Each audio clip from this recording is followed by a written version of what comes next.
glory, and honor to Yahweh, Ba'ashem, Yahushai, Ba'ashem, Rachak Double honors to the elder apostles of Great Millstone who rule well.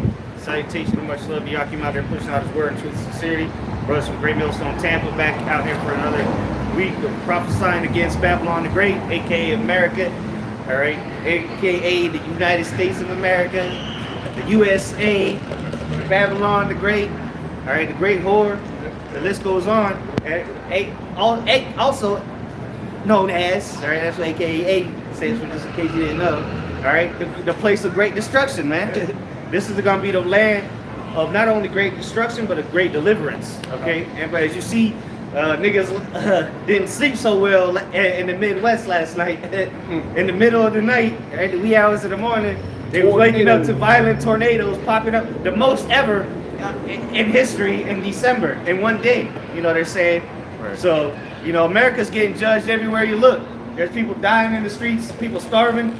You got people out there in not LA too, but you know out there in California, man, rich people, niggas that would make more money than us, living in their cars.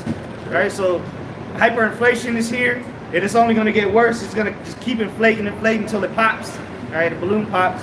But you know, this is the Lord, the Heavenly Father, visiting this place. All right, you wonder why they still digging up bodies from them tornadoes? It's because that's judgment of the Lord. So the death count just keeps rising. All right, and guess what? Judgment is coming for the four corners of America. All right, ultimately the whole earth, but the Lord got a special judgment for America. That's right. Sure. Go ahead, though. God, starting in the book of Isaiah, chapter 29, verse 6. It says, "Thou shalt be visited of the Lord Yahweh by Shem Yahushai of hosts, with thunder and with earthquakes and great noise, with storm and tempest and the flame of devouring fire." Yep. So you've had what? Wildfires for years now going on at an alarming rate. Earthquakes all over the place, shit. But just here in the Americas, they're happening all the time. Just off the shore over there of Oregon. All right, they had like 40 of them in the water. They're talking about the next one, the next big one, as they call it, could be coming. The San Andreas Fault. They saying that shit is about to, a big earthquake is due out there, man. San Francisco. Remember when the San Francisco got totally destroyed? Well, shit, something big's about to happen. Then you had these tornadoes in the west. You got record-breaking flooding, all kinds of stuff. The hottest summers, the hottest days since, you know, years out here in Florida. Every year records are being broken. Yep. Whether it be cold or whether it be record heat or record cold. Snowstorms, niggas getting frozen, water pipes busting, you know. Texas, Texas? Yeah, it snowed in Texas. You know, so America is not looking too good, man, and the Lord's gonna keep bringing judgment.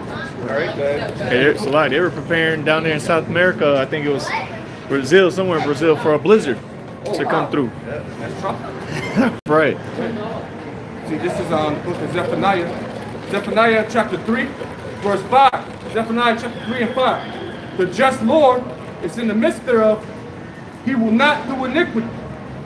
Every morning doth he bring his judgment to light. Every morning we wake up, there's some judgment we've seen on the news. 50 killed here, 100 missing there. You know, that when they say the hundreds are missing, that means they dead. If you ain't found them yet, you ain't gonna find them. What he gonna? They gonna pick them up from under the rubble? They gonna be alive? Nah, man, they got you know fucking. Remember, I've been watching footage of that shit. Niggas was taking pictures and videos. Bro, that shit got cities leveled. All right, there's cities leveled out there right now in the Midwest. All right, and it's still going on. They're saying more tornadoes might happen again tonight. Because you know, it's a whole pattern moving across the U.S. damn near. Good. Reading on. So the Lord delights in his judgments, man.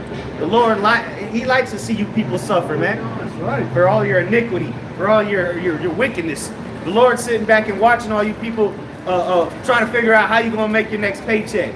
All right, worrying about war with Russia and China. What are you people doing to prepare yourselves? You don't think America's going to war? Then you're an idiot. You don't know what's going on. And a lot of you men are gonna get drafted to World War III. Yeah, a lot of your men, your husbands, you're gonna die in the Middle East over there, or you might just get sent to Ukraine and get your heads blown off there. Out there in the frozen and that's tundra. Gonna be judgment of the Lord. Ukraine's gonna get it. Yeah, because this whole situation with the U.S. and NATO against Russia, man, y'all in for a rude awakening, man. And this is not even. This is just adding gasoline to the fire that's already going. And as soon as somebody gonna throw a dynamite into the fire, and that's what's gonna make it explode. All right, fully erupt into all-out war. All right, something in the Middle East is gonna go down. Could be with Iran and Israel. Regardless, that's the valley of Yahweh Shaphat. That's where the Lord's judgment is gonna begin. You know, And then, you know, that video I sent out this morning, the dude was talking about, you know, there's going to be multiple fronts. You're going to have the war up there and you with Ukraine and, you know, over there in Ukraine, then Israel and Iran, you know, and China as well, you know. All these things could happen all at once. Well, that's why it's going to be a world war. Right. You know, Yep. when World War I and World War II wasn't just in one city. Right. Yeah, it was Wasn't just Germany. It wasn't Africa. Japan. There was niggas fighting in China. You know. Well, all you hear about is the Nazis and the Jews. Right. Which, wait a minute, the most people that suffered from World War II were the Chinese. The most deaths. But you never hear about them in World War II. You just hear about the Nazis and the Jews and how America came to save the day. But nobody hears about the Russians and the Chinese deaths, which were the 1 and 2, Russia and China. Yeah. Hey, but guess what? You Americans gonna have a front row seat for World War III. You think it's all comfortable living right now? You go to McDonald's. Well, America's divided, and you simps are gonna be shipped off to the Middle East. And let's see how tough you are then when a Russian comes and beats your ass over the head. Because you are pathetic out here. You American men are pathetic. Excuses for individuals, man. You ought to be ashamed of yourself, man. You Americans should be ashamed of yourselves, man. And real soon it's gonna start clicking. All right, when all hell is on these streets, nothing but chaos out here. Let's see who you're gonna call on then. Right. When 911 is no longer in service, you people are gonna have a tough time out here. Right. It's already happening. People are rushing to these stores and stealing. What can the police do? Nothing. There's police departments being defunded thanks to you, Black Lives Matter and all that LGBTQ. All them people wanted the police to fund it. Well, guess what? You got what you asked for, and now they're quitting because they don't want to take the yab. They're defunding, so yeah. So we're gonna see if this really was for your benefit. Go ahead. But to Matthew chapter 24, verse 6, this is Yahweh Shai's words. And ye shall hear of wars and rumors of wars. Yeah, that's what we hear every day. Wars and rumors of wars. Because there's wars going on as we speak. You hear of rumors of war like this Ukraine thing. All right. It says, wars and rumors of wars. You also got rumors of wars in the China Sea, South China Sea. Disputed islands out there. See, there's a lot going on leading to World War III. And you people, all you worried about what club you going to this weekend. Who's gonna win this? Who's gonna win the game this weekend? All right. What bitches can I fuck this weekend? Real soon, all of that's gonna be out the window. You ain't gonna be worried about none of that, and it's gonna be forced upon you, not a choice. All right. Go ahead. And ye shall hear of wars and rumors of wars. See that ye be not troubled. For all these things must come to pass, but the end is not yet. Yep, and we're past the point of that, you know. But we know that there's still things that are going to take place, and that's going to be the end. All right, when Yahweh Shai comes back, that's the end. This is the beginning of the end. All right, because it's only going to get worse from here on out. All right, no, America's not going to be made great again. All right, the economy's not going to bounce back. America's not going to be the face of the world anymore. All right, nobody respects America. Look what happened in Afghanistan. That made America the laughing stock of the planet. Right. Nobody respects your military. You let in homosexuals into the military, trannies into the military, women on the front lines. That's the only country in the planet to let women on the front lines. And that's why America's military is crumbling. The lowest approval rates of the people are the military. People have no confidence in the military. They come back and they're broke. They come back and they're struck out on drugs. PTSD. Yeah. Guess all they want to do is play Xbox and play Nintendo. That's if they want to even stay in the military, because a lot of them want to leave because it is these mandates. Yeah, they're starting to understand that the American government was never really for them. That they're just a bunch of jarheads. Well, you're the dumbass that signed up willingly. You didn't see the veterans on the streets. Well, you thought that you was gonna get better treatment. Shit. Hey, well, guess what? They say what's that? It's Squid Games, right? I seen a meme the other day. It was a poster of the Squid Games, or it was an army recruiter, and the dude was sitting at the table with him, and then they had a picture of the Squid. It said the top picture. It said, "Do you know about the Squid Games, where people in debt would sign up to put their lives on the line to clear their debt, and then they showed the niggas signing up for the military." Well, that's what it is. You niggas join up for the Squid Games, man, because y'all in debt. You want to get paid, and you got to put your life on the line. Your military is the Squid Games, right? Man, that's deep. So, but you niggas that don't want to sign up, well, if you already taking the you first in line, shit, for that draft. Go ahead. It says, "For nation shall rise against nation." Yeah, tell me that's not happening around the world. Nations rising up against other nations. You got China, Russia, Iran, all these countries rising up. There's nothing but turmoil across the world, but you American thinks everything's okay. Y'all think life is just going to continue. It'll be all right. Nah, man, the world is headed for war. Thus saith the Lord. The Lord prophesied about these last days. But a lot of y'all go to church and believe in Jesus, which that's not his real name, but the Messiah, okay? He prophesied about the days before he returned. It's nothing but chaos, death, and destruction. He didn't say, oh, everybody's going to come together and all be holding hands when I come back. No, he said there's going to be death and destruction, man. Wars, rumors of wars, earthquakes, pestilences. Just a quick one real quick. Jeremiah chapter 50, verse 22. Jeremiah chapter 50, verse 22. A sound of battle is in the land and of great destruction. You know, that's the point. You know, that battle drum is being played right now in the minds of and the spirits of these people. You know, the spirit of these leaders in the world, man. They're all preparing for war. You know, not just in these other nations, but the higher ups in America. And the dude was going into a video right now. They're at DEFCON 3.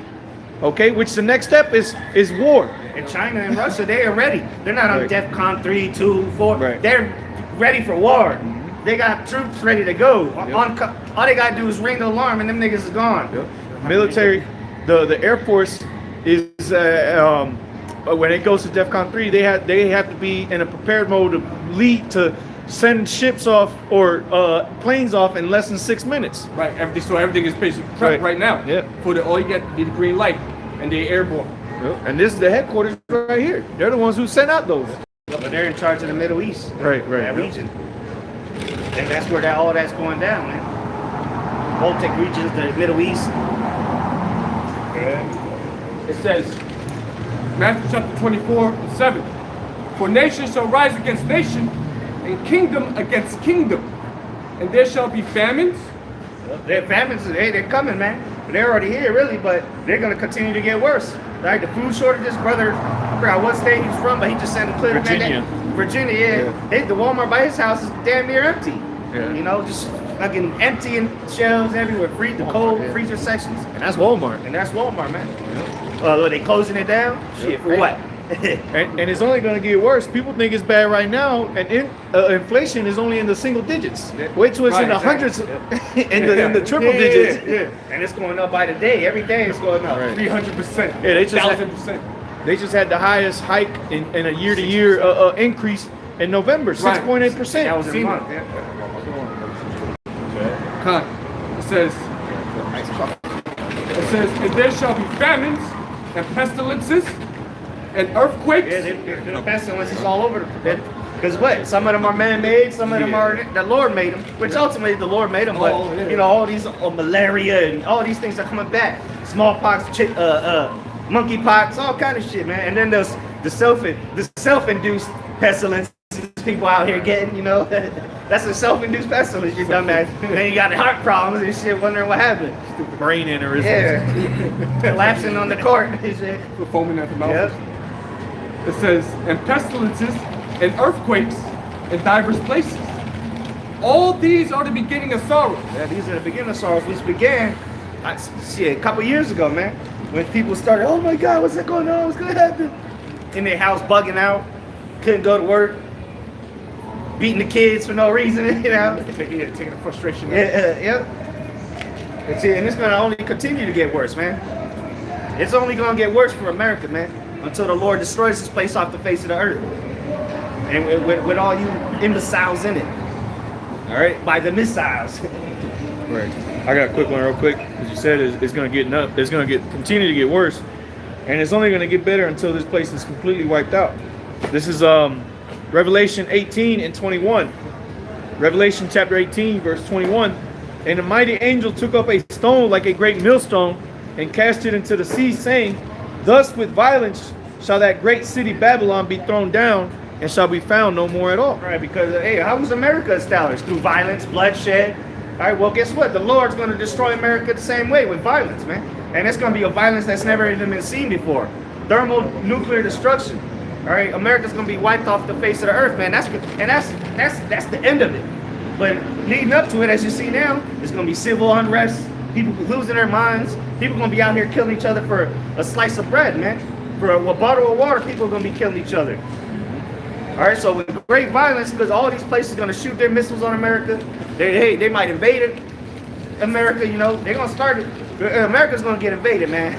These troops are going to come out here and start busting heads open, man. The last place you're going to want to be is in a major city. Because if you're not already locked down, because your own government ain't allowing you to leave the city, and then when those troops start flying in, following in with parachutes, you're going to be stuck. Right. Hey, and nations like China got the manpower to sustain a war in two fronts. Yep. They can send troops up to Russia, you know, and also send troops out over here to the States to invade, you know. So this place is being primed because America is going to be too far spread out. That's what happened with Rome. Rome fell that way. They were too far spread out and not enough coverage, you know, over there in Rome. And then when the economy started to collapse, it got even worse. And hey, we seen that again. They could just pull up on boats, just start pulling up on the shore. By the time the Coast Guard gonna come, the National Guard, niggas that sit at home and play Xbox all day. Right. That's who you depending on to defend the land. Well, didn't the Russian ships get dangerously close to our borders a year ago? California, yeah. And I didn't think of Delaware too. Yeah. You know, and then Russian flybys. Yeah. Okay. They could just pull up in Mexico and come through that border, or Canada. You know. I remember that one video game I sent the opening scene. It was that online computer shit, and it was showing invasions coming from Mexico, and they had the Chinese flags coming from the. Oh yeah, I remember you sent that. From that the Pacific going into California, you know, and coming in through Florida, you know, so hey, it's gonna be a tough time for you Americans, man. Yep. And them troops aren't gonna, not even, most of them ain't gonna speak English. Yep. They're just gonna give you that Russian. You're gonna be scared out of your mind hearing a bunch of gibberish, and they just pointing at you with the gun. Yeah, you better comply or die. We're gonna be capping and shoot first, ask questions later. Yeah, because when they first get down here, they're basically just gonna be killing. Yeah, exactly. Right? They're not gonna be trying to round up certain people. No, most of y'all just gonna have to die. You know, the scriptures talk about they're gonna be dead bodies, rotten carcasses, stinking up. We'll get that in 2nd Ezra 16 real quick. It's like verse 30s, I think. Let's see here. 32. Got it. 2nd Ezra chapter 16, verse 32. It says, the earth shall be laid waste, and the fields thereof shall wax old, and her ways and all her paths shall go full of thorns. Yeah, that's not gonna be happening soon, man. Ain't nobody gonna be out here doing the maintenance out here. The street sweepers, you know, they got the truck that comes sweep the roads. Got the maintenance man coming to cut grass, and all that's coming out. It's gonna come to a cease, man. The grind is coming to a cease. Ain't nobody gonna be taking maintaining the infrastructure, so to say. All right, because soon a lot of people gonna start rioting because they can't get paid unless you take this mark. Because right now it's about getting you to worship the beast and the image. And so what does the scripture say? You got to worship the beast, his image, and receive his mark. So soon they're going on to the next stage very soon. They already got people worshiping the image with this whole their doctrine they're pushing out. Oh, science this is the answers. Take this, do this, don't do that. See, they're getting everybody to worship the image now. Soon as they're going to make people receive the mark. But what leading up to that, man? People gonna start quitting their jobs. Unemployment, niggas quitting every day, man. Nobody want to work. Everybody just want to stay home now, partying bullshit. You know, so reality's about to hit these people, man. And when they gotta fight for food, you know, hey, it's gonna be people gonna be scared to come outside, man, because you might die. Nigga might think you got food or something. Right. I'll finish it off. It says, I'll read it again. 2nd Ezra chapter 16, verse 32. And the earth shall be laid waste, and the fields thereof shall wax old, and her ways and all her paths shall grow full of thorns, because no man shall travel therethrough. Yeah, there's gonna be a lot of streets. You know how you can see where tire tracks have been a lot of times. You know, even in the streets, you can see that. Ain't gonna be all that shit's gonna start fading away, man. Ain't gonna be niggas just cruising, just to be cruising out here, man. Go for a stroll in the park. You know, all that's coming to an end, man, because there's gonna be mass chaos out here, confusion. The troops is gonna be out here. They're gonna be doing checks. You know, for the cars, the V cars, they're gonna be doing V card checks. You know, they might start going door to door, start rounding people up. It's already happening around the world, so it's not far-fetched. Start finding people. Yeah, if you're not playing ball with them. So Esau's making moves, man. While you people are, you know, worried about nonsense, man. All about social media. Everybody, you notice that most of the, I say 90% of the people that walk by are walking like this. Yeah. You know? Yep. Yeah. Verse 33. The virgins shall mourn, having no bridegroom, and the women shall mourn, having no husbands, and their daughters. That's what I was saying earlier. A lot of these dudes out here about to start dying, man, getting shipped off to war, or just getting killed in the streets. Period, man, starving to death. Because you know these niggas still gonna be simping to the day they die, and they're gonna be giving their food to these scallywag bitches. And they just you take your seat. Yeah. It's the last piece of bread. Yeah. Then she gonna find this nigga dead, looking like flies all over this rigor mortis. Yeah. Having no husbands, their daughters. And then she gonna bring that food to one of us. Yeah, and that's how it's written. Yeah, and you go into the book of Isaiah, the 4th chapter, right? That's what it says. It says the women are gonna come to the man of the Lord. All right. We're gonna, with the bread. Yeah, with the bread, make your own bread, make your own apparel. It's written that. It says, their daughters shall mourn, having no helpers. Yeah, ain't nobody gonna come help these hoes out here, man. All that Captain Saver whole shit, that's gonna be out the window, because these niggas gonna be trying to save themselves. But again, you're gonna have them simps, you know, but for the most part, them niggas is gonna die, man. All them dudes are gonna die quick. A simp ain't gonna be able to defend for himself, let alone a woman. Just to back you up real quick on that. This is Jeremiah chapter 50 and verse 30. Jeremiah chapter 50, verse 30. Therefore shall her young men fall in the streets, and all her men of war shall be cut off in that day, saith the Lord. Yeah, so, man, you know, that who you take out first in war, man? You take out the men, you know. And the women that follow. Yeah, exactly. They're gonna either get concubines or raped, or they just gonna get put to death. You know, these soldiers are coming to kill, man. They're not coming over here to, you know, to round people up and to debate with them. Nah, they come because America. The world is sick of America, man. Proud ass America. So when they get over here, they're gonna start executing people, man. Especially big fat motherfuckers. Yeah.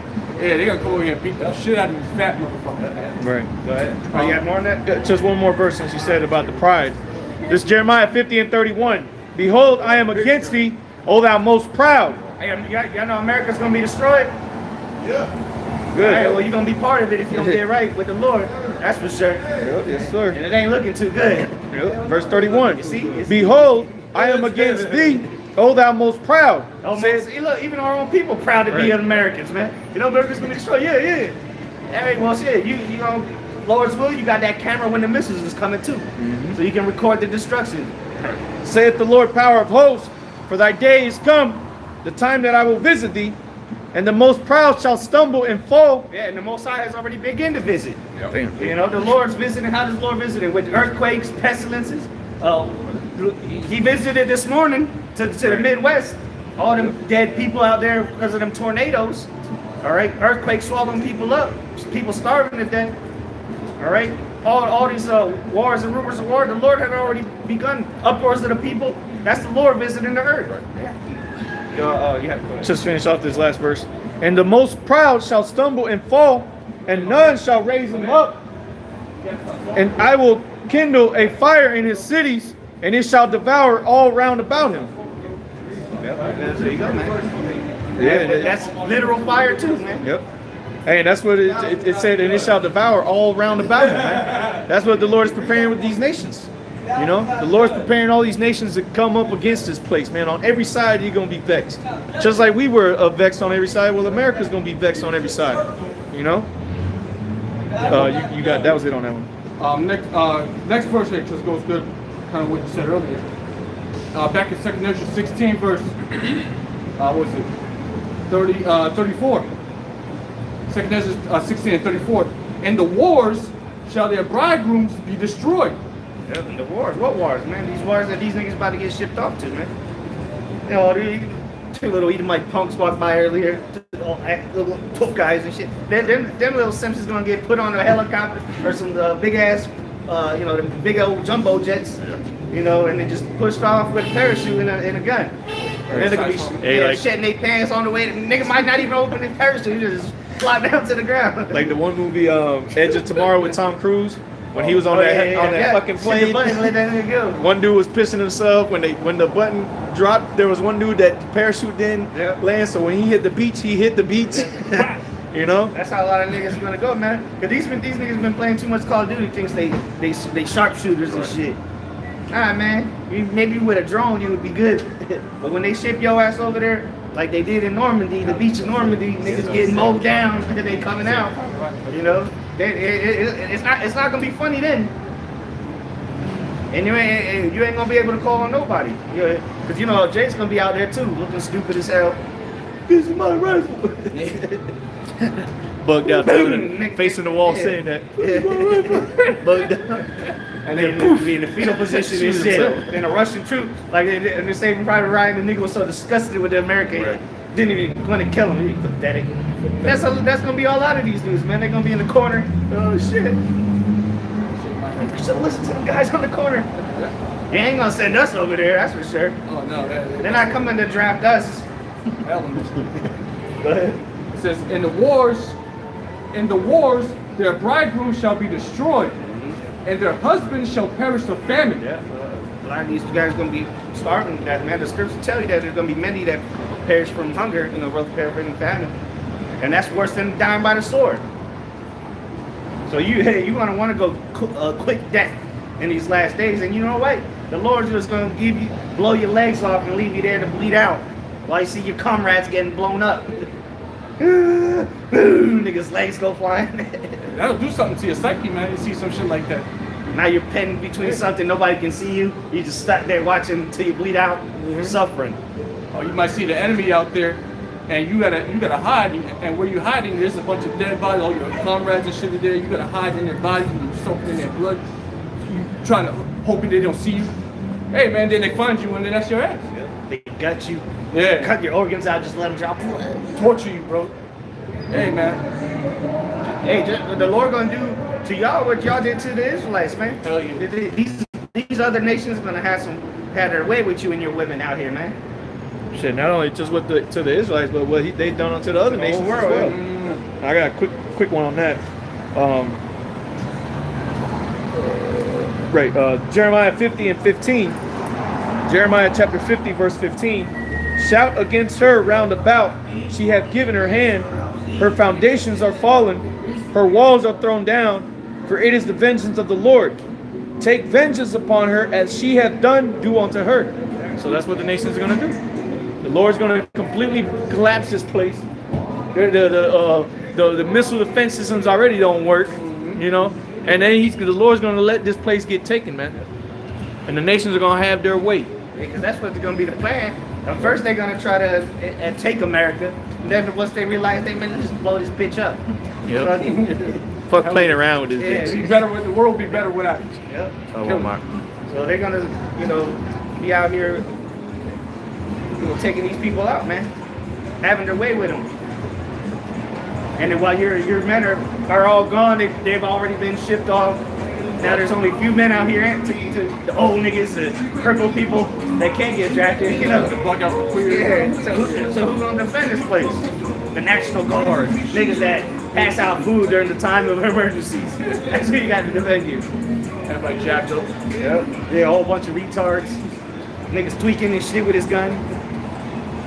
You think they're mandating yabs for the military in Russia? Hell. Or Chinese? Iran, you think Iran is making it mandatory for their soldiers, the ones that are supposed to fight the front lines, take this experimental thing, you know? I'd be very surprised. It says, oh, you have something? When you talking about those soldiers, Jeremiah 51:30, it says, the mighty men of Babylon have foreborne to fight. They have remained in their oaths. Their might have failed. They have become as women. Yeah, that's what you got out here, man. These mighty men, or the soldiers of Babylon, they're all a bunch of pussies, man. And especially when I remember there was an article came back a couple months ago saying that most soldiers aren't ready to go to war, man. They've been they've made it through boot camp, but a bunch of them, when they really have to get faced with war, these men are gonna fold up, man. These other nations, Russia, you think they gonna fold in the face of fear? No, but you damn pussified Americans, well, that's a fact. That's why America's the laughing stock of the country. You're letting trannies into the military. They pay for sex changes in the military. You got women on the front lines, women commanders. Right, That's right. nonsense. You got a trainee in there too. Yeah, you got like a 4-star trainee general. What kind of shit is that? It's true. He's Making it up. You got men that they're supposed to be these mighty men, but they're a bunch of effeminate faggots, man. They're effeminate as hell at home. All they want to do is play games, man. That's all they want to do. We've seen it. We know what we're talking about. Hey, and a lot of these military guys too, they ain't gonna want to get sent off because they want to stay home with their wives, man. There ain't no longer that spirit of a warrior here in America, man. Where back in like the 40s and 30s, To go protect the country.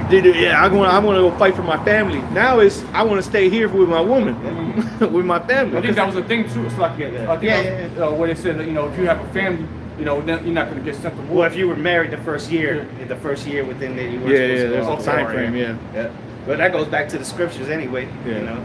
But If he just Esau don't married. give a shit. He gonna just get. You could have got married yesterday. He gonna put a bag in, give you a bag and a bulletproof vest and a gun. That's your wedding present. He's gonna have to because China got 1 billion people, Yeah. and they rearing to go to war against this place, man. The other nations despise America, and the scriptures told us that this place would be despised amongst all men. Yeah, people want to quit the military, so Right. you tough guys out here that took the y'all first in line, man.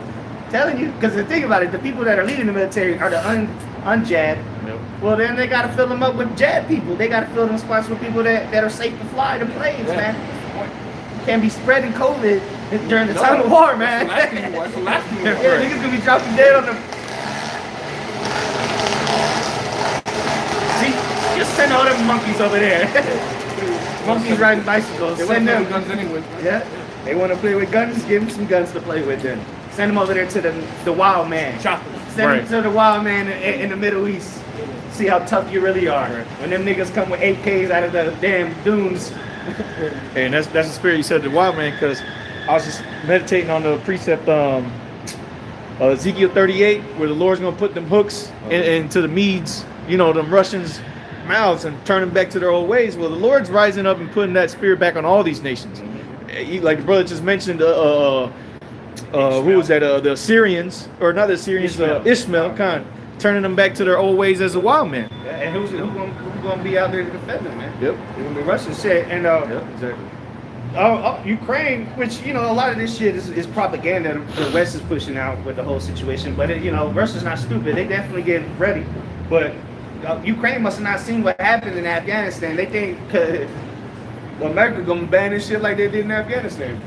Leave everybody the boat to sink and then say, oh. Right. Send the dogs off. Yeah. Send the dogs away See, first. China and the told people. Taiwan the same thing. They said, look what's going on in Afghanistan. do You the think they're same gonna thing help to you you. Right. over here in Taiwan? Yeah. America is being exposed for the phonies that they are and for the proud demons that live here. Right. And all it is too is the Lord making them do these things just to stir up the other nations. Because America ain't really doing anything but just annoying the shit out of these nations by doing stupid shit like that. Like Russia over there with the Black Sea doing all those drills, coming close to these nations. You had one of their jets was headed towards Russian territory, and so, you know, Russia sent their jets, and the dude was trying to tell him, like, yo, you need to turn around and he didn't listen. So their Russian jets are equipped with like a sort of like an EMP sort of device, completely shut down the American jets' electronic capabilities. They had it, and just to stir shit up though. Yeah, because you can go into how the Lord set them snares and traps, because Esau, in order to fulfill his Lord order, he has to go to these certain places. You know, think about the issue in Taiwan. A big issue is what they want is some semiconductors, because there's a big production come from those chips in Taiwan. You know, so obviously because Esau's prophecy, the Lord's prophecy about the chip, he needs to go in there to get them chips. You know, same with Iran, needs the oil. You know, so again, Esau, he set up in the snare of the evil times. And ultimately, they're going to shoot missiles at America because that snare's going to fall into. Good, you were done on that? Last line, let me read again. It says, Jeremiah 51:30, it says, the mighty men of Babylon have forborne to fight. They have remained in their holes. Their might have failed. They have become as women. Yeah, their might have failed. Their military power. The military is going to fail America, man. Here they say, oh, they're out there defending us. Died for our country. Well, guess what? They died in vain. All these niggas going to die in vain, man. And they're gonna be proud right up to the minute they kill it. Their shit gets blown up on the way out there, whatever the case may be.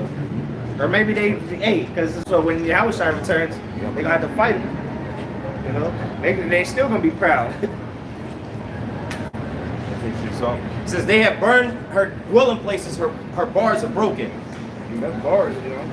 Their defense, man. They already tested their missile defense system. They failed, and it ain't gonna, either way. They can have a tip-top defenses in the world, and it still wouldn't work because the Lord has already proposed this place is gonna go out with their missiles. Go back to that. Well, a quick one here. In the book of Job, chapter 20, verse 23. Or verse 22, rather. Job chapter 20, verse 22. In the fullness of his sufficiency, he shall be in straits. So he's getting to that point, you know. The fullness of his sufficiency. Because what he said, he's right now, what we're seeing around the world is him setting up the New World Order. All right, the New World Order is being set up before your eyes, and these people still have no idea what's going on. They're single fine line here, waiting for your, you know, it's literally like fucking movies coming to life, man, and people don't even see it. This is straight up fucking Nazi Germany in front of your face, man. And people still don't realize that this nigga's about to turn up on you. He did some test runs, locked you up, then he let you back out. Now you gotta take this. Now as soon as the lockdowns are coming back, it's already going on around the world. They locking places down, throwing people into camps, finding people, all kind of shit, man. Go ahead. In the fullness of his sufficiency. Yeah, because the whole purpose of what he's doing right now is to get everybody on one accord, and they got one global problem where we all got to come together to fight this problem, and everybody needs to be on board with the solution that we proposed, and that's worshiping the beast in his image, man. The image is what he's been pushing out, his democracies, his philosophies, and now what's part of that? The science. Trust in the science. This could save your life. You don't have to die. In the name of Biden, you don't have to die. Science and technology. Yes, exactly. It's no coincidence because you go to colleges and the science and technology building is always one building. Science, technology. That's his religion. The science is his religion. You know, the Big Bang and Darwinism. That's a religion. You know, which leads into what? Yeah, so it leads into the modern day technology, man. Well, we can evolve through science and technology. We just got to merge and become the metaverse. Well, that's it. That's his miracles, you know. It's that which is via his technology, and that's part of the image. And you have to worship that. And if you worship that, then you're gonna do everything that he tells you to do. Which what you do is that's what you do when you worship. Just like we worship the Most High and His Son, what we do, what we're told to do. Right. And that's what He wants you to do. You know. That's Esau's way of being changed in an instant. You know. Get it out of the flesh. It's his technology. Transcendent. Digital. Transcendent. Yeah, exactly. That's what it is. He's trying to transcend. Digital is his spirituality. And there's another movie. It's a brand new one. Just came out. I don't know exactly when it came out. This year for sure. It's called Archive. And it's this dude. He tries to put his wife into this fucking robot. Man. Oh yeah, it's called Archive. It's called Archive. With, Keanu Reeves. No, not that one. Oh, okay. No. Well, that was the same thing too. Yeah, that Transcendence is the one I'm talking. Or Transcendence is the one with Johnny Depp. Yeah. Then you had the one with Neo. It's called Replica. Oh, that's right. Yeah, he did his whole family. That's right. Yeah. His whole family, Yeah. But he cloned them, you know. Yeah, they he cloned them, yeah. But this one, he had built robots, and he finally updated it because what happened was when somebody would die, you could pay for the service, and they would upload their consciousness onto this hard drive or whatever, or this archive. And then you can still talk to them and whatnot. So the whole story was he made a robot and uploaded her into the goddamn robot. Chappie. Saw, man, Chappie. Chappie's another one. Which we those are movies, but look, they're doing it now. They're showing you the lifelike robot niggas looking at his hand and shit like, what the fuck? And they want to put your face on there. But this nigga, he's trying to merge. He's trying to overcome the Most High by escaping into this digital realm that nobody can go into without his permission. You know, it ain't gonna happen though. This is him trying to fill his belly, so to say. Go ahead, continue on that. Back in Job chapter 20, verse 22. In the fullness of his sufficiency, he shall be in straits. Every hand of the wicked shall come upon him.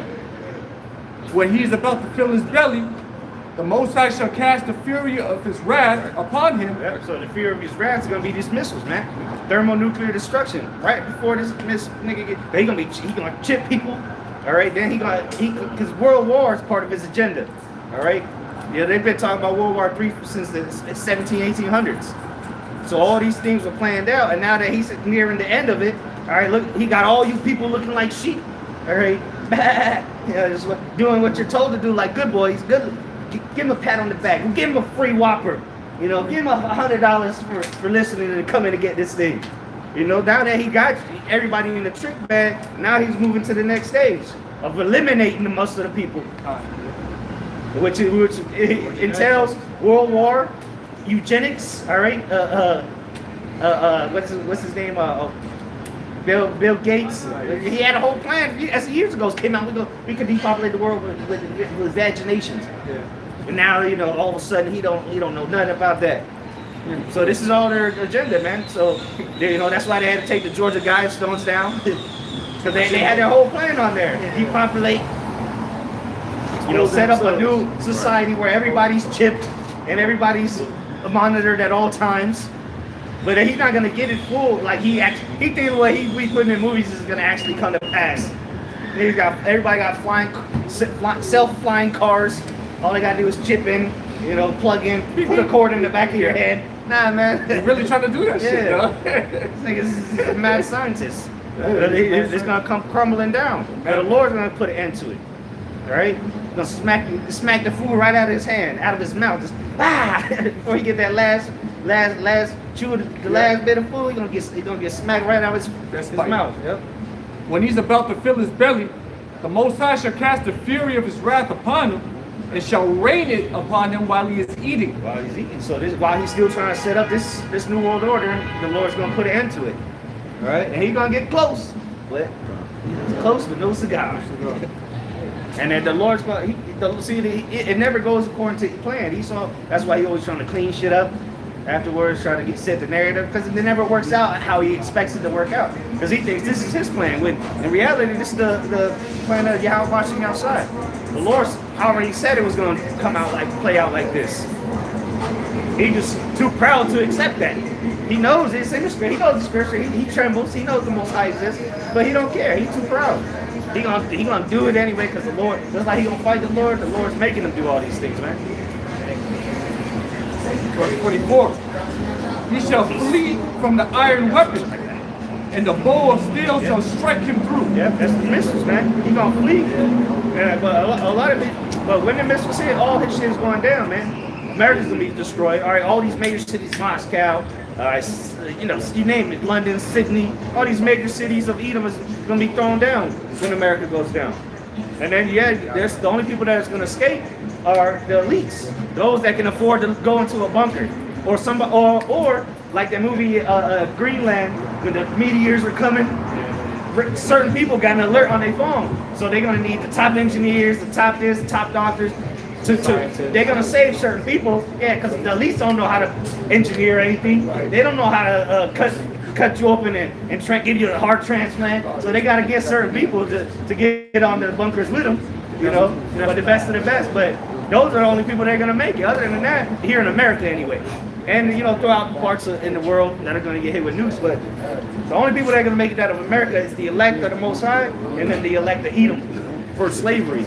It may be some Elamites. The top of these other nations, they're gonna be in bunkers, but the rest of these people, they're gonna be out here to fend for themselves. And if you're in America, you're gonna be destroyed, of course. You ain't got no fighting chance. Real quick, as you said about the cities, Esau cities are going to be destroyed. And the chief main one is going to be destroyed.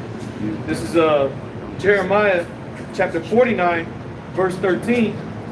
Jeremiah chapter 49, verse 13. For I have sworn by myself, saith the Lord Yahweh, that Basra shall become a desolation. And Basra is the chief city of Edom, which is America. All right, it's gonna be completely wiped out. See, at least there's gonna be spots in these other countries that will still be standing. People will still be living around the world. Even though shit's gonna be bad, real bad. The conditions of the earth when the missiles hit, the people are still gonna survive though. But America, that chief city, is gonna be completely destroyed, man. People are gonna get to watch this place burn from around the world. It's gonna be televised. People are gonna be like, oh my God. And then they're gonna see chariots in there. That's gonna be a bad day for you people, man. Scary. Dark and gloomy. And Israel. That's gonna be wiped out, yeah. Gotta be. It just got to. Yeah, that place is Cleansed. yeah. It says that Basra shall become a desolation, a reproach, a waste, and a curse, and all the cities thereof shall be perpetual waste. So mainly that chief city of Esau, man. America being completely made empty. Bag at? All right, like I said, wasted. Where's my bag at? It's leading to this is the book of back in the book of Job, chapter 20, verse 25 now. It is drawn, and that is that iron weapon. It is drawn and cometh out of the body. Yea, the glittering sword cometh out of his gall, terrors are upon him. That's coming out of the silos, all right, the jets, whatever, they're gonna come out of submarines, okay? Who was that? That was Isaiah. Job. Job saw that, man. He saw the missiles coming. Isaiah saw the missiles. Jeremiah saw the missiles. All right. All these prophets saw the missiles, man. So what do you think? How you think the missiles are just being prepared for fun when we could show you in the scriptures and how they're gonna be burning things up, all right, bringing things to the elements melt with fervent heat? There was no such thing as that for thousands of years. Not until the last, 60, 70 years has this technology been available. And it hasn't, they've never tested them. If you test a thermonuclear missile that we have today, that's gonna, the whole world gonna know. Yeah. One nigga test one of the missiles, everybody gonna know. It's gonna be a huge explosion, first of all. They used to test them back in the 50s and 60s and such like that, but they can't do that no more. But Yeah, they weren't even nearly. those weren't like what warheads we got today. Those are just, big ass bombs. They did test a hydrogen bomb. I think the biggest one was the SARS. Russia tested. Yeah. And that was a huge ass bomb. Now they got warheads that nigga throw in the backpack. This is book of Isaiah, chapter 34:1. Isaiah 34:1. It says, "Come near, ye nations, and hear, and hearken, ye people. Let the earth hear, and all that is therein, the world, and all things that come forth from it." All nations. This is a message for all nations. That's why it's gonna be a world war. And a lot of see, America's missiles, they're gonna hit certain places too. Somebody stole my goddamn bag and I want Verse it. 2. For the indignation of the Lord is upon all nations. The indignation is upon all nations, because all these nations had a hand in taking Israel down, and one Get shape or outta another. here! Even though certain nations would allow us to do certain things, it don't matter. They all, at the end of the day, they all help Esau. Whether it directly or indirectly, man. Right? Elam, Where's my goddamn Ishmael, bag? they all Ham, they all I want selling my poison to bag. our people, man. They all had a hand in taking us down, man. It says, and his fury is upon their armies. He hath utterly destroyed them. That's why the Lord's gonna have World War III going when He returns. His furies against their armies. They're gonna be the first ones to go. Easy. That's gonna be easy work for the Lord. All right. You know, the Lord is coming to fight against all the armies of the world. The one you ignorantly call Jesus, all right, which that's not his true name. He's coming to fight the armies of this world, the American military, the Russians. In the midst of World War III, while y'all fighting each other, the Lord's gonna appear, and then he gonna start, zapping y'all. He gonna start zapping y'all. You got, just check out the movie World of Wars if you want a glimpse of that. Well, actually, you don't need to get a glimpse because you're gonna live through it. It's coming soon. Yeah. If you even make it, you might be starved to death. You might die in the war. You might get run over by a tank. Get run over by the Camry, Toyota Camry. Nigga just impales you into the wall. Yeah, you're not worthy enough to die in the end. You're not worthy to see the return. You just gotta die. Niggas just pinned against the wall because the car hit him. Yeah. Just die slow.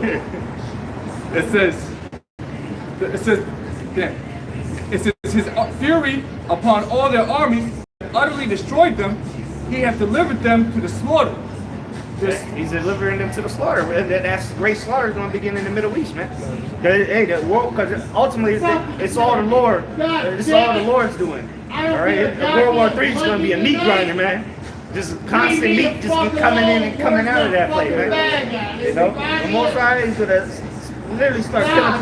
Not 100, now you turn on this, it'd be like 300 dead, or 150 dead, 70 dead. Now you're gonna turn the news on one day and be like, 300,000 people have died in one day. Like, dang. Or, you know what I'm saying? There ain't gonna be no 100 people die here, 200 people die there. The landslide killed 70 people, 100 still missing. It's gonna be, we have 200,000 people dead and 300,000 still missing. In the war, the war efforts that have died. Yeah, this tragic day. Death toll has surpassed 10 billion. Or not 10 million. They're gonna have, like they showed in the Hunger Games, have a little tribute video and just quickly scroll through all the names of people who Like just the credits. died every day. Every night they're gonna have videos like that, just speaking as And that's it. Because think about it, that would mean somebody got to go to the dead body, grab a little tag, so they know this nigga died, put it in his They body. got the chip. Stop the dust. That's the new tag. That's the tag you caught, right? Brother said it, man. Hey, Where's real. my Okay. bag Right. at? Oh, I wait, you need those slick Well, I was gonna read just a little bit of it, but Yeah, verse 3 here, so this is Isaiah 34:3. Their slain also shall be cast out. Yeah, that's the same. And that's not just in the war, right? Because usually they gotta to pick them up. Like if they get a dead nigga in the military, you're supposed to pick him up, take him back so they can bury him, send him back in a casket with the flag on it. You know. But here in America, man, people are gonna be getting killed in the streets. And there ain't no 911 gonna come, no funeral processions. All right, nobody's coming to dig bodies, dig a hole and throw the body in there. They're just gonna start stacking them. All right, move them over there. If they even feel like Fucking bulldozers. Yeah, exactly. Yeah. Bulldozers like they did. Just mounds of dead bodies. Like the Nazis. Burn them. If they even burn them, because they might just leave the bodies in the street. Because who the fuck gonna come? Who gonna send up? Dispatch gonna send the bulldozer? Ain't nobody gonna be doing work and shit like that. Say that people ain't gonna have time to mourn, so Yeah. they're not even probably gonna even notify the family. It's Just just stepping over bodies and It's gonna shit. be roadkill. That's Yeah, it. just gonna be stinky ass carcasses, like in Bushwick. Yeah, niggas just dead bodies everywhere, man. You have to finish that first. yeah, finish it first. It says their slain also shall be cast out, and their stink shall come up out of their carcasses. All them dead bodies gonna be stinking. All that flatulence, they're gonna be letting out, rotting away. But just like you got the wells that wash up on shore, eventually they explode. Yeah, Those gases in their stomach. That's gonna happen with these people too. All over the place. The sun hitting them all day long. Come evening, crows and shit. Sacrifice. Yeah, that's they call the birds. Maggots everywhere. Just imagine the stench of a fly of a McDonald's regular. Yeah, the nigga eat Big Macs every day. All that bacon powder gonna come, set all them worms that's already in it gonna come out. Yeah. It's gonna be pure flies everywhere. It's gonna be rats and flies. It's gonna be disgusting. And no sanitation. It's gonna be nasty out here, man. Sanitation. Meanwhile, niggas gonna be in some cities taking showers, Yeah. Just because they got the chip. got the chip, right. Yeah, right. That's why the scriptures talk about this place being, it's gonna be for the birds, you know, for the ravens. It's a feast. Feast for them. They're gonna be there. These birds, these scavenger vultures and shit. Their bellies are gonna be full as hell. They gonna get to die fat. They gonna come from all They over don't the fly world. out of here in time. Shit, they might try to migrate out of this bitch. That's the instinct of animals. They know when danger's coming, so at least for the birds, you know what I'm saying? 'Cause everything else gotta die in this place. Zoo animals, poor zoo animals gotta get put to death because of what Esau's done to them. And the mountains shall be melted with their blood. The mountains shall be melted with their blood, man. All right, this kingdom's gonna be melted with blood. You're gonna have blood all over the place before the missiles come, man. Shit, the government's gonna be niggas gonna be killing the governors and shit. The mayors hanging the mayors and shit. Okay. It says, and all the hosts of heaven shall be dissolved, and the heavens shall be rolled together as a scroll. That's gonna be the missiles, man. After all this chaos and death out here in the streets, it's all gonna end with a nuclear destruction. Nigga, and, you know, people are gonna be, who knows where these people are gonna be at. You might be in a concentration camp, getting your ass beat, or you might be in good case. You might be at a soccer game.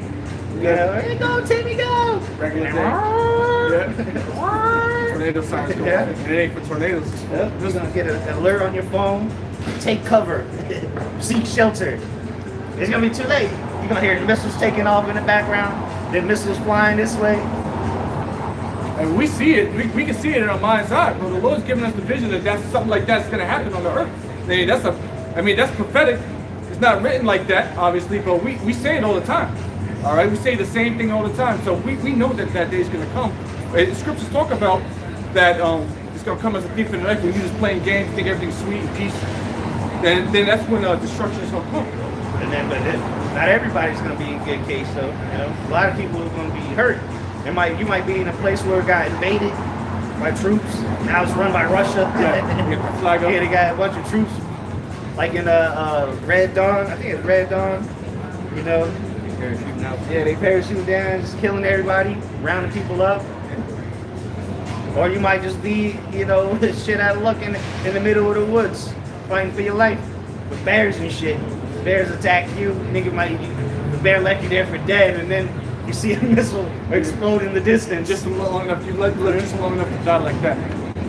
It says, all the hosts of heaven shall be dissolved, and the heavens shall be rolled together as a scroll, and all their hosts shall fall down, as a leaf falls off from the vine, and as a falling fig from the fig tree. Yeah, that's when the missile's gonna drop, man. The ark, you know, coming from the other side of the world, man. They're gonna go up into the heavens, space.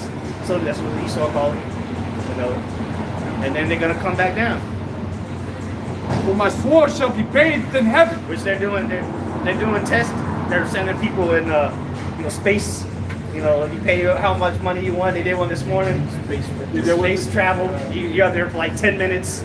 You go up, yeah, civilian space flights. So, but what? That's the same capabilities they need to send these missiles. You know. So, and that's how it happens. They go up and come back down. It arcs back down. So, but when these things come back down, it's going to spread open, and all the warheads will come out, and then they're going to propel themselves to where they got to go. For my sword shall be bathed in heaven. Behold, it shall come down upon Idumea. Idumea is spiritual for America, man. This is Idumea. All right? They're not talking about the ancient land of Idumea. That shit might get hit with missiles too, but this is talking about America, man. This place is going coast to coast. When the prophets are talking about nuclear destruction, man, they were watching America be burned up. Lake of fire. Peter seeing the missiles or the elements melt with fervent heat. They're all watching the judgment here in America, man. But it's going to be a great deliverance here, great destruction here. It shall come down upon Idumea. And think about it, America's pretty big. So it's going to be all of America burning. So everybody's going to see this shit, man. See smoke, feel the missiles hit. Here, when the elect is going to hear the cries. We're going to be able to hear, Lord's holy part of the number, we're going to be able to hear these people crying. You'll see them, While their mouth, the skin is burning, eyeballs are burning, tongues. And it said they're gonna be. It still says as they stood upon their feet, so they're gonna be alive while they melt. Have to suffer. And upon the people of my curse to judgment. Esau Edom, the people of his curse. Man that walks around as the backbone, going all the way back to the king. He got cursed, that mark, and now he's back. There's a whole race of people, which is Esau Edom, right? Satan, the devil, the old serpent, okay? The dragon, the beast, whatever you want to call him. This is the man of sin, or son of perdition. He's been revealed. And he is the villain of the movie. This nigga, his whole plan, his whole purpose was to bring weapons of mass destruction to the earth, man. Bring death and destruction. Look in the movie Planet of the Apes. You know, the beast, beware of the beast, man. He make a desert of his own, man. He don't care. This man don't care who he got to kill, what he got to destroy to get his agenda across. But little does he know, this is the Most High's agenda. So all he's doing is really the Most High making this nigga a suicidal maniac. You know, which you can see in his everyday nature. He goes to work, kills everybody, and kills himself. That's what he's going to plan on doing with these missiles, man. Just a quick one to back you up. That the Lord created, put it in the spirit for Esau to do this. This is Isaiah chapter 54 and verse 16. Isaiah chapter 54 verse 16. Behold, I have created the smith that bloweth the coals in the fire, and that bringeth forth an instrument for his work. And I have created the waster to destroy. See, the Lord put it in the spirit of Esau, Edom, which is the smith, to create it, to have that knowledge of weaponry. Okay, put the spirit of the wisdom to build it into the Temanites. All right, which are those Germans. All right, and I'll read it again. It says, and that bringeth forth an instrument for his work, for the work of the Lord, because it's the Lord's agenda. That's part of his army. The missiles are part of the Most High's army. Those are his weapons. It says they're the weapons of his indignation. So the Lord just utilizing him. All right, I'm gonna create this. This is the scriptures tell you he created all things, yea, even the wicked for the day of evil, man. So Esau's his purpose is about to be up, as far as in his kingdom, and then he's gonna serve his purpose in our kingdom, and then we're gonna get rid of him. Just get rid of them. Yeah, more. That was it. One more verse here. Back in Isaiah chapter 34, verse 6, it says, the sword of the Lord Yahweh, by Hashem Yahushai, is filled with blood. It is made fat with fatness, and with the blood of lambs and goats. That's that sacrifice, man. That's what you sacrifice, those goats. All right, the rams. Nah, but that's that great altar, man. That's that great sacrifice here in America, man. Yes, sir. Of Jakes, Edomites, and all the unessential heathens, This place, the Lord's sword's gonna be bathed in it, man. Bathed in their blood, just like he's gonna be covered in blood too. It says that who is this that coming from Edom? Dying garments, So there's gonna be a lot of bloodshed out here, man. And the Lord is with it. He's the one creating it. Okay. Just say real quick, the sacrifice goes back to the law. We'll go quickly brother going into. And what says Leviticus 4th chapter, when a ruler sinned against the commandments of the Lord and is found guilty, it's a benefit for sin offering. And the sin offering goes on that altar. So going into the Revelation 2 chapter, it says to send this place which onto heaven. So the sacrifice that's going to be for this place to be to make the peace offering is destruction. By this number of missiles. Finish this off. It says Isaiah 34 and 6. The sword of the Lord is filled with blood.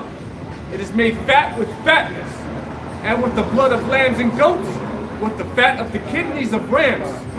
For the Lord, Yahweh Hashem Yahushai, hath a sacrifice in Basra. Right, that's what it was talking about, or that's what it was meaning by the kidneys, the fat of, the fatness. Those were the things that the priests would put up as to burn up, for the Lord. And that's what the people who are going to be burnt up. They're going to be the people. You modern day Egyptians. And that means it's a clean sacrifice. Lord, it's good in the sight of the Lord. He didn't say put up horses on there. He named clean animals. Okay, that's so. pretty much saying the Lord's okay with this place being burnt with fire. That's the sacrifice he wants. It says, for the Lord hath a sacrifice in Basra, and a great slaughter in the land of Idumea. Idumea is the Greek way of saying Edom, all right, the land of Edom. You know, and the land of Edom is here in America. Okay. Go ahead and get that, brother. Yep. This is Jeremiah chapter 51, verse 28 and 29. It says, prepare, Jeremiah chapter 51, verse 28 and 29. It says, prepare against her the nations with the kings of the Medes, the captains thereof. Right. It says with the kings of the Medes, because pursuant to Ezekiel 38, you know, the Medes, which are today they're known as the modern day Russians, they're being a guard onto certain nations and gathering these nations up to come to war against this place. Okay. Go ahead. Going back, Jeremiah 51 and 28. Prepare against her the nations with the kings of the Medes, the captains thereof, and all the rulers thereof, and all the land of his dominion. You know, like the brother was just going into, also going in, I think it was you that said it earlier about the hooks into the jaws, man. We can see, you know, these nations starting to prepare themselves with Russia. Verse 29, the point here is in verse 29, and the land shall tremble and sorrow, for every purpose of Yahweh shall be performed against Babylon, to make the land of Babylon a desolation without inhabitants. Yeah, hey, going into what the brothers was going into earlier about how, you know, these missiles was created for the Lord's purpose, man. All right, and here it goes further down into it. It says, and the land shall tremble and sorrow for every purpose of the Lord. So this is the Lord's will, his purpose. All right, to perform against Babylon. That's who's going against. All right, to make the land of Babylon a desolation without inhabitants. Going into using those missiles on those things. So we know that the Lord is stirring up the minds of these kings. All right, Russia, basically with these other nations and preparing them to wage war against America, using these thermonuclear missiles to finish off the job, man. All right. Yeah, and Yahweh Shai in the Lord's Prayer said, "Let Thy will be done on earth, as you know, as it is in heaven." But nonetheless, the point that I'm bringing that up is the will of the Lord is going to be done above all other will, all other purposes under the sun. Man's purpose, all that's going to be made null and void when the Lord's action, the Lord pushes start. It's already been in the works, but when the Lord puts it in the spirit of these people to send them nukes, all other plans are out the window. There ain't gonna be people in the middle of the missiles coming trying to figure out how to bring about the new, you know, the image of the beast to pass. How are we gonna do this in 30 years if the missiles are 5 minutes away? They ain't gonna, all those tops are gonna go out the window, man. Brother, you had a quick precept? Huh? Kind of late. Well, hold that then. Go ahead and get that Joel chapter 2. It's Joel chapter 2, starts out verse 1. Joel 2 and 1, it says, blow ye the trumpet in Zion, and sound an alarm in my holy mountain. Yeah, that's what that's why the Lord sent out his prophets out here to do, because all these things that are coming to pass are going to come to pass, man. And the Lord has sent us out here to bid those that are found worthy to the marriage. Okay, to warn our people at the end of the day, but the Lord knows that not all Israel was gonna come back. Not all Israel was gonna repent before these judgments came, just as in the times before. There was always only a select few Israelites that believed on the words that were being spoken to the Lord's men, and they believed and went with him, just like in the time of Yahushua. Only the people that believed on what Yahushua said fled into the mountains when they saw Esau coming.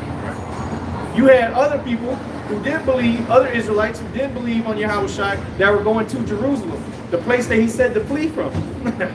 And they got caught up in that mess. Well, it's the same thing in these last days, man.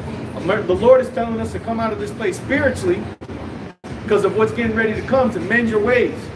Because we're going to be saved up out of this place. This time there ain't no fleeing Jerusalem, you know, so to say. It ain't no more fleeing the place that you're at. It's going to be the Lord's going to come and deliver us. But only a few have been doing what the Lord said to do to get that deliverance. Okay, go ahead. Yep. Joel 2 and 1. Blow ye the trumpet in Zion, and sound an alarm in my holy mountain. Yeah, see, why didn't it say blow ye the trumpet to all the nations? They said the Zion, in Zion, and to the Lord's people, which is the Lord. Zion is the Lord's monument. Okay? Yep. It says, continuing verse 1, it says, let all the inhabitants of the land tremble, There you go. See, let all the inhabitants of the land tremble. And that's what's happening. Get real quick Revelation, where it talks about they stood up on their feet. I think that's chapter 11, yeah. See, because when the Lord sent his men out here to blow that trumpet, the other nations, the higher ups of these other nations started to tremble. And not only just the higher ups, but you got these low level heathens that have some type of sense to their mind, and they're like, oh shit, and became afraid. Get there real quick. Revelation chapter 11 and verse 11. And after 3 days and a half, the spirit of life from the Most High entered into them. Start up at 8? 8. Yeah, you can give me 8. Okay. We'll start at 8. The great fear. Yeah, that's what you want. You want 11? 8 starts at 8. Alright. So it says, and their dead bodies shall lie in the streets of the great city, which is spiritually called Sodom and Egypt, where also our Lord was crucified. Which is America. Go ahead. And they of the people and the kindreds and tongues and nations shall see their dead bodies 3 days and a half, and shall not suffer their dead bodies to be put in graves. Right, and that 3 days and a half was the 350 years that Jacob was, going through that slavery. All right, because the nations were beholding that. Go ahead. Verse 10, and they that dwell upon the earth shall rejoice over them and make merry, and they shall send gifts one to another, because these two prophets tormented them that dwell on the earth. You see, that's what these nations did. All right, they would send each other memorabilia of especially you Edomites. Y'all send postcards, pickle jars, all those things were gifts that you were sending each other because of the things y'all were doing to the elect, or not the elect, but the chosen people of the Lord, the Israelites, so-called Negroes, Latinos, and Native Americans. Go ahead. Going back, verse 11. And after 3 days and a half, the spirit of life from the Most High entered into them, and they stood upon their feet. Which is at the end of the 60s. That's when that breath of life entered into us once again, and the men of the Lord started prophesying. Go ahead. And great fear fell upon them which saw them. Started blowing the trumpet, so these nations started to become afraid, because they were hearing now that the Lord was getting ready to judge them. And the same book that these people uphold, so to say, they were being told through that same book that they were going to be destroyed, that the destruction was coming. So the people started becoming afraid, man. Go ahead. That was the point. Yeah. So go back to that. Joel 2 and 1. Joel chapter 2 verse 1 says, blow ye the trumpet in Zion, and sound an alarm in my holy mountain, that all the inhabitants of the land tremble, for the day of Yahweh cometh, for it is nigh at hand. Hey, somebody get the day of the Lord. To what end is it for you? Woe to you that desire the day of the Lord. Yeah, Amos 5 and 12. Get that real quick. You see, because the majority of these people on the planet Earth have, so to say, been wanting the Lord to come back. Oh, I can't wait till sweet Jesus comes back. Well, we're gonna see, because the day of the Lord isn't a day to be happy for if you ain't a part of the elect. It's a day for you to be worried because you're about to be destroyed, or you're gonna be one of the first ones going into slavery for these heathens. Whoever got that. All right, it's the book of Amos, chapter 5, verse 18. Woe unto you that desire the day of Yahweh. To what end is it for you? Yeah, so what end is it to you? Because you don't understand it. Just like Yahweh Shai told that lady, you worship not what you know. You hoping for the day of the Lord, and you don't even know what it entails. You've been fed this. The majority of the people on the earth have been fed a lie that the day of the Lord is going to be a day of great rejoicing. It is, but for the elect, and that is a remnant. That is a very few. The Scripture says, this world is made for many, and the world to come for few. Roughly paraphrased. Reads on. It says, to what end is it for you? The day of the Lord is darkness and not light. Yep, it's darkness and not light. And that's the point. There ain't gonna be a whole, and like the scriptures say, in Ecclesiastes chapter 12, it tells them that they that looked out the windows, fate be darkened. Because the people are gonna be in a dark, pitiful state, man. It's gonna be, how they say that, I feel like I got a cloud over me. Because people, you be depressed as hell. Well, that's how these people, they're gonna be completely demoralized in these last days, man. All because of the day of the Lord, man. And we coming to it. The closer we get to the day of the Lord, the worse things are going to get. The worse these people's emotions are going to get, man. That's why you see people just bugging the hell out, going up and shooting people like crazy, man. You know? So that's again, that's why the scriptures say, Matthew 24, because iniquity shall abound, the love of many shall wax cold. The depression and people's sanity is going out the window, man. As that continues to happen, the closer we get to the day of the Lord, the more these people are going to hate each other because they see what's happening out here, you know, out on the streets. Yeah, and I can say real quick, that's going to make, when the famine of word comes, that's going to make that accelerate. You know, it says in the second chapter, as righteous that make a man righteous gone through thee, you know, because there's not going to be nobody out here prophesying. They're going to be out here getting the name of God about to show, you know. But let him get a precept real quick. Yep, Isaiah 24, starting at verse 8. Isaiah 24:8. It says, the mirth of tabrets ceaseth, the noise of them that rejoice endeth, the joy of harp ceaseth. It says, they shall not drink wine with the song, strong drink shall be bitter to them that drink it. Hey, you know, hey, going into what the brother was saying, man, it's a lot of this so-called depression going on out here, man, because of the state of this here place, man. All right, the economy is collapsing, man. There's no more joy in this here land. All right, all these people are out here depressed, man. You know, I said this not too long ago, but you go to any of these bars throughout the daytime and everything else like that, just look at the countenance on these people's faces, man. All right, they out here drinking to their sorrows, man. They're not really turning, quote unquote, turning up like that, man. You only got 2/3 of our people that's going out here so-called living it up, but they don't know nothing, man. All right, Esau, these Edomites that know what's going on with the state of the economy, they know that this place is finished, man. All right, continuing on, verse 9, it says, they shall not drink wine with the song, strong drink shall be bitter to them that drink it. The city, there ain't gonna be no more. I can't wait till the weekend comes so I can go out and party and enjoy my week, because this whole Monday through Thursday was kicking my ass. So Friday come and Saturday come, I wanna go to the club and enjoy my week, get myself back up in spirits. There ain't gonna be no more of that. The coming days that are coming, you ain't gonna be able to just drink it away, man. Your misery is gonna be a constant thing every day. From when you wake up, you're gonna realize, damn, the economy's crashed, America's at war, I got nothing left, my children done died because they got poked up, I'm next out the window, I ran out of food for Fido, so I had to eat him. People really gotta imagine these things, man. You see, but the Lord didn't give them eyes to imagine it, because having eyes they see not. You know, to be a prophet of the Lord, you gotta be a seer, you gotta be a visionary, as the apostle puts it. hey, real quick, if I can say, because the lady just walked by and said, look at this shit. That's exactly what he was just talking about. She's in that state of misery, she know it, but look, it's the truth right here. Everybody who's just talking about all the things that's going on, and here she go, this one, look at this shit, this is fucked up. But this is the answer to give you rest. But they don't see it, you know what I'm saying? It's the fact. Yeah, and that's what's gonna be said of her in that day. Look at this shit. Damn, look at this shit. That's a condemnation on the earth. Yeah, you know? Hey, every idle word, right? Yep.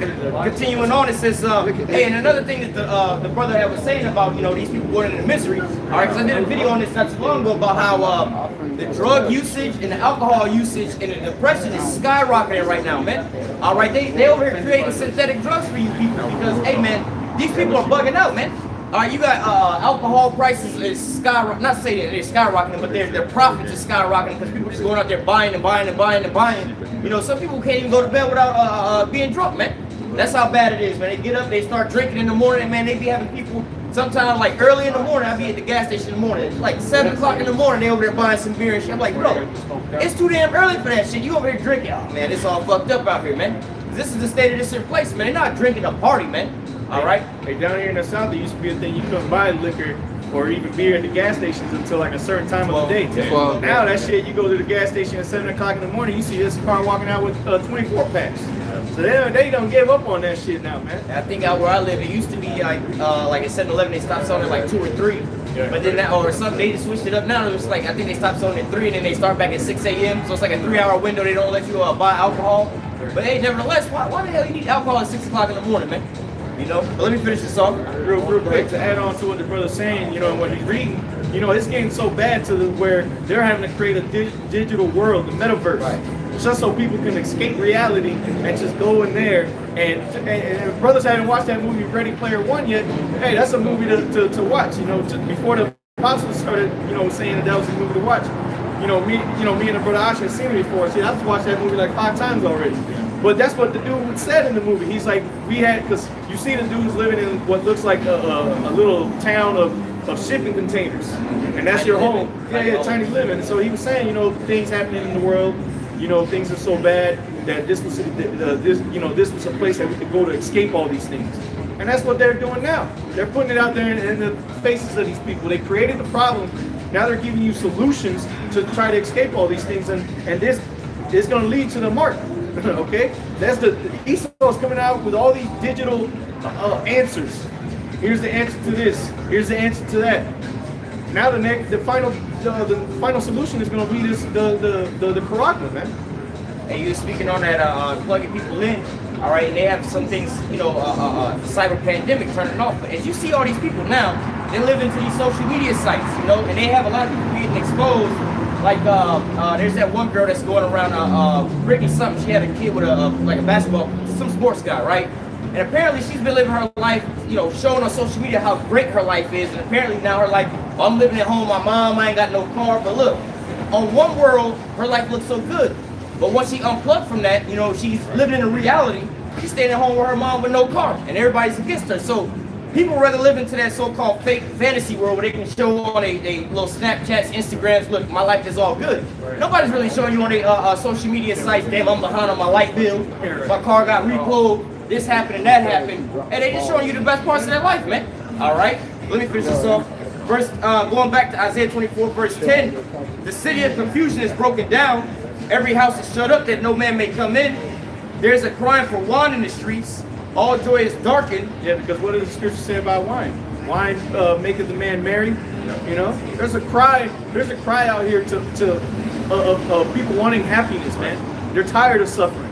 That's why when Esau comes out with the solution, that's why you already see what people have been doing with the solution that he's been handing out for free.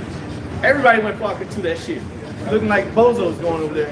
And there's an article that came out today about this guy who got he's under investigation. Because he went and got touched 10 times for some cash. Yeah. Like, bro. Man, gonna turn into an ultra demon. He gonna morph and shit. Hey, man, that's bugged up. Let me finish this on verse 11. Verse 11. There's a cry for wine in the streets. All joy is darkened. The mirth of the land is gone. The city is left desolation, and the gates are smitten with destruction. Yep. That's what's going to come, man. The cities are going to be destroyed. You're going to see windows shattered, dead bodies here. You know, you obviously hear about the economy crash. You're going to see military troops all over the place. Your life is miserable. You don't even live in your house anymore because you had to leave out there during the whole economic collapse and your house foreclosed. So you will wander on the streets. Like the man who's screaming for his black bag, you know? Living in their cars. Yeah, you got an abundance of these so-called fine women that y'all think is everything else, but they actually living in their cars, man. Go on YouTube and look living in their cars and look at the state of these women, man. All right, people that have prominent jobs, man, they go and they work and they'll take another job, do Uber and stuff, and just nap overnight, just for food and gas, man. Hey, well, the brother from Dallas was just here, the brother Warba, and he just recently was out there in San Francisco. And he said you see nothing but people sleeping in their cars over there. Nice ass cars, expensive ass cars. People sleeping in that bitch. Curled up on the front driver's seat with that bitch reclined back. People, hey man, and things are only gonna get worse. But you ain't gonna death is gonna be escaping these people. Go ahead, I'll get that word. Yeah, this is the word miserable in the etymology. Yeah, because this is the state these people are in. Miserable state. It says from the early 1500s, it says, quote, full of misery, causing wretchedness. It says, existing in the state of want, suffering wretchedness. Yeah, existing in the state of want. Because these people are crying out for wine. People are going to be wanting peace of mind. And even the peace that they think they're going to get by killing themselves is going to escape them. They're going to be left with half a face. It says, meaning mentally full of misery, wretched and feeling unhappy. It says, see the word misery, which says unhappy, pitiable, not acceptable. That's what it's going to be, man, because these people are not accepted of the Lord. That's why they're going to be in that miserable state.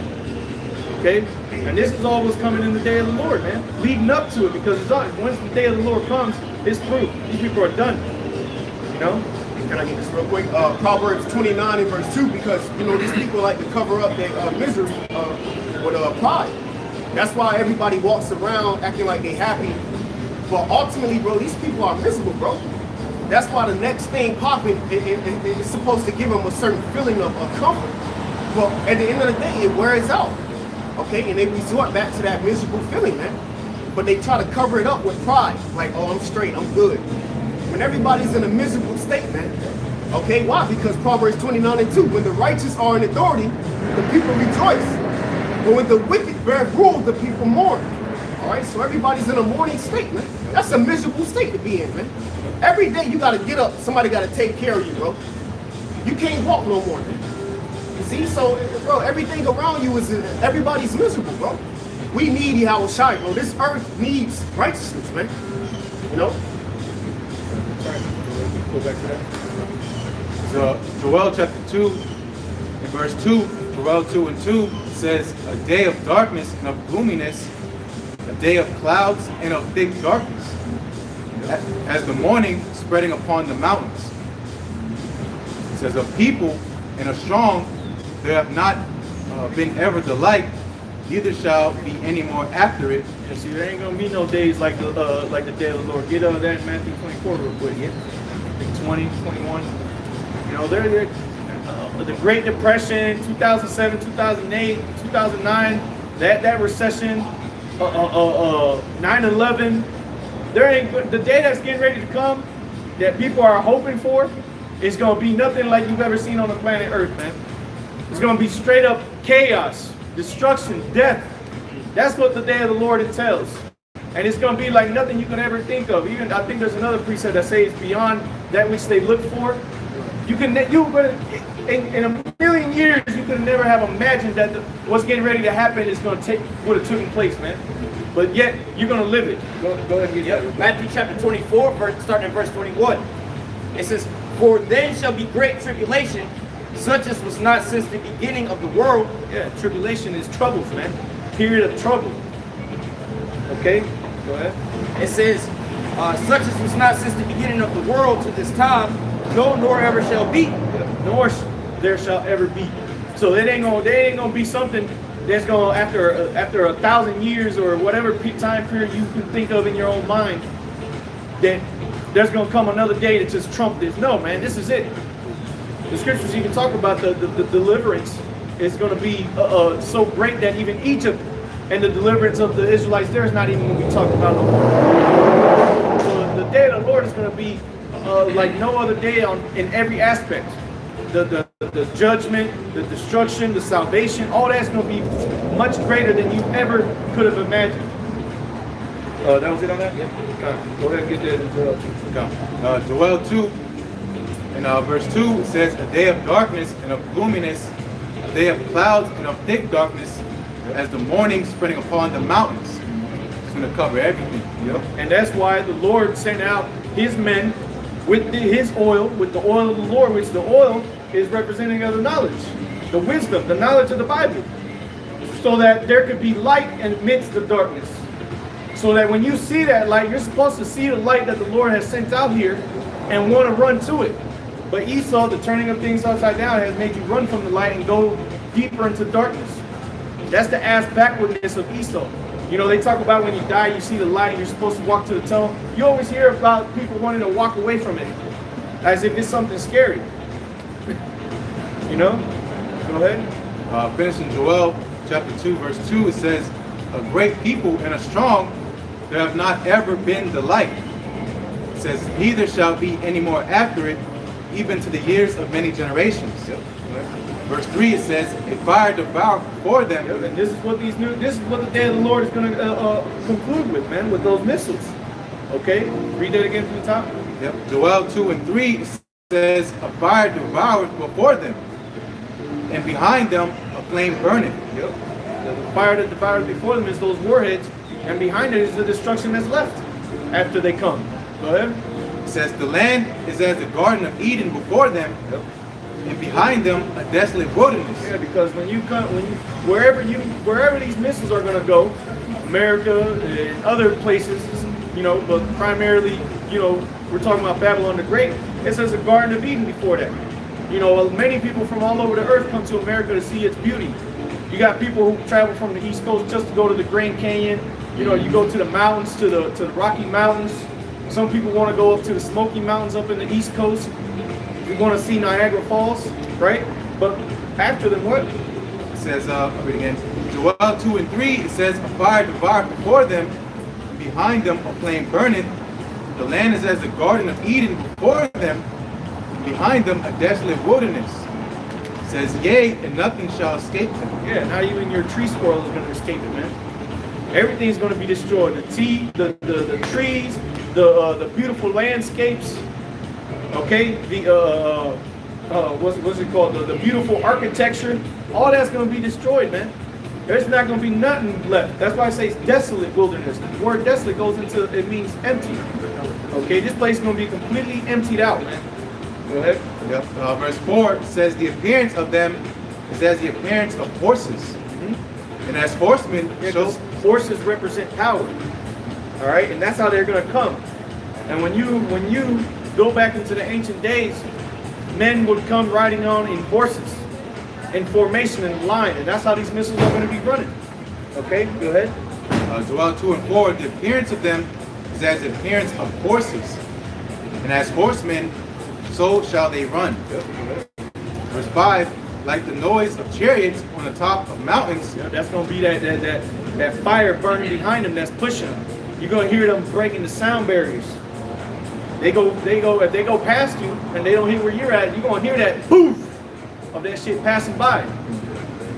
Like the space shuttle here in Florida, hey, every time those space shuttles come in and make a sonic boom, man, it'll rattle all your glass. I remember the first time I ever heard that, man, I thought that there was an explosion inside my house because all the windows and things were shaking, and I don't live that close to the damn thing, but when you come in, you hear that breaking the sound barrier, and then you have those sonic booms, and that's just the space shuttle. So imagine these missiles coming in, man. All right. Yeah, exactly. They're going to be hypersonic, man.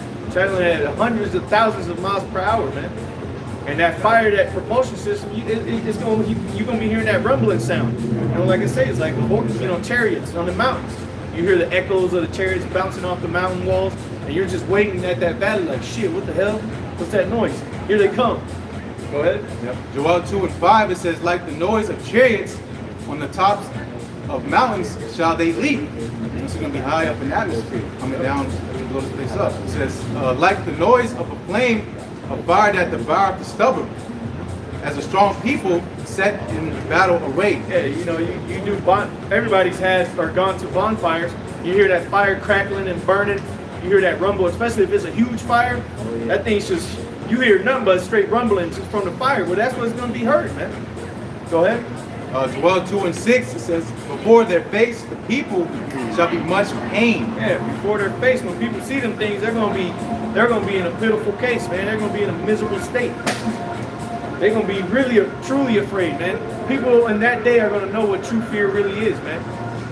And amidst all the other shit that they were already seeing and made afraid, when they see those missiles, utter fear, complete fear is gonna hit them, man. Yep. Joel 2 and 6, before their face the people shall be much pain. All faces shall gather blackness. Yeah, there he goes again, the darkness and gloominess, man. Shall cover the whole earth. It's going to be all on these people, the darkness. Within their spirits. They show you in these anime movies, when a dude's like gets caught doing something, you see his top part of his face turn blue, and you got the lines coming down. That's how these people are going to be, man. Darkness is going to be covering their faces. Not literal, their face is going to turn blue. Okay, but that gloominess is going to hit them. Like, damn, my life is coming to an end. You got something you want to add real quick? I want to. This is the book of 2nd Ezra, 15, verse 37. It says, and there shall be great fearfulness and trembling upon the earth. Yeah. That uncontrollable trembling you get when you were a little kid and you were either scared or you were crying and you just couldn't stop shaking. That's what's going to come upon these people, man. Complete fear. Go ahead. It reads on. It says, and they that see the wrath shall be afraid, and trembling shall come upon them. And that's those missiles, man. That wrath. Obviously, that's the ultimate wrath, because there's going to already have been wrath on the earth the plagues, the pestilences, the people dying by the sword. That was it on that? You had something like that? Revelation 9 and verse 16. And the 4 angels were loose, which were prepared for an hour and a day and a month and a year for to slay the third part of men. And the number of the army of the horsemen were 200,000. And I heard the number of them. That's how many warheads are going to be coming, man. The complete destruction. And then who knows how many missiles, how many warheads one missile can carry, man. But there's going to be 220 million, okay? Go ahead. And thus I saw the horses in the vision. And them that sat on them had breastplates of fire. Yep, breastplates of fire, that's that metal, obviously, that makes up what you know as an ICBM. Go ahead. And of Jason, and of brimstone. Yep. And the heads of the horses were the heads of lions. Yep. So at the head of a lion is his mouth, and that's where he devours with. And that's where the power, that's what it's in the head of those missiles, is the devouring power, is those warheads. Go ahead. And out of their mouths issue fire, and smoke and brimstone. By these three were the part of men killed.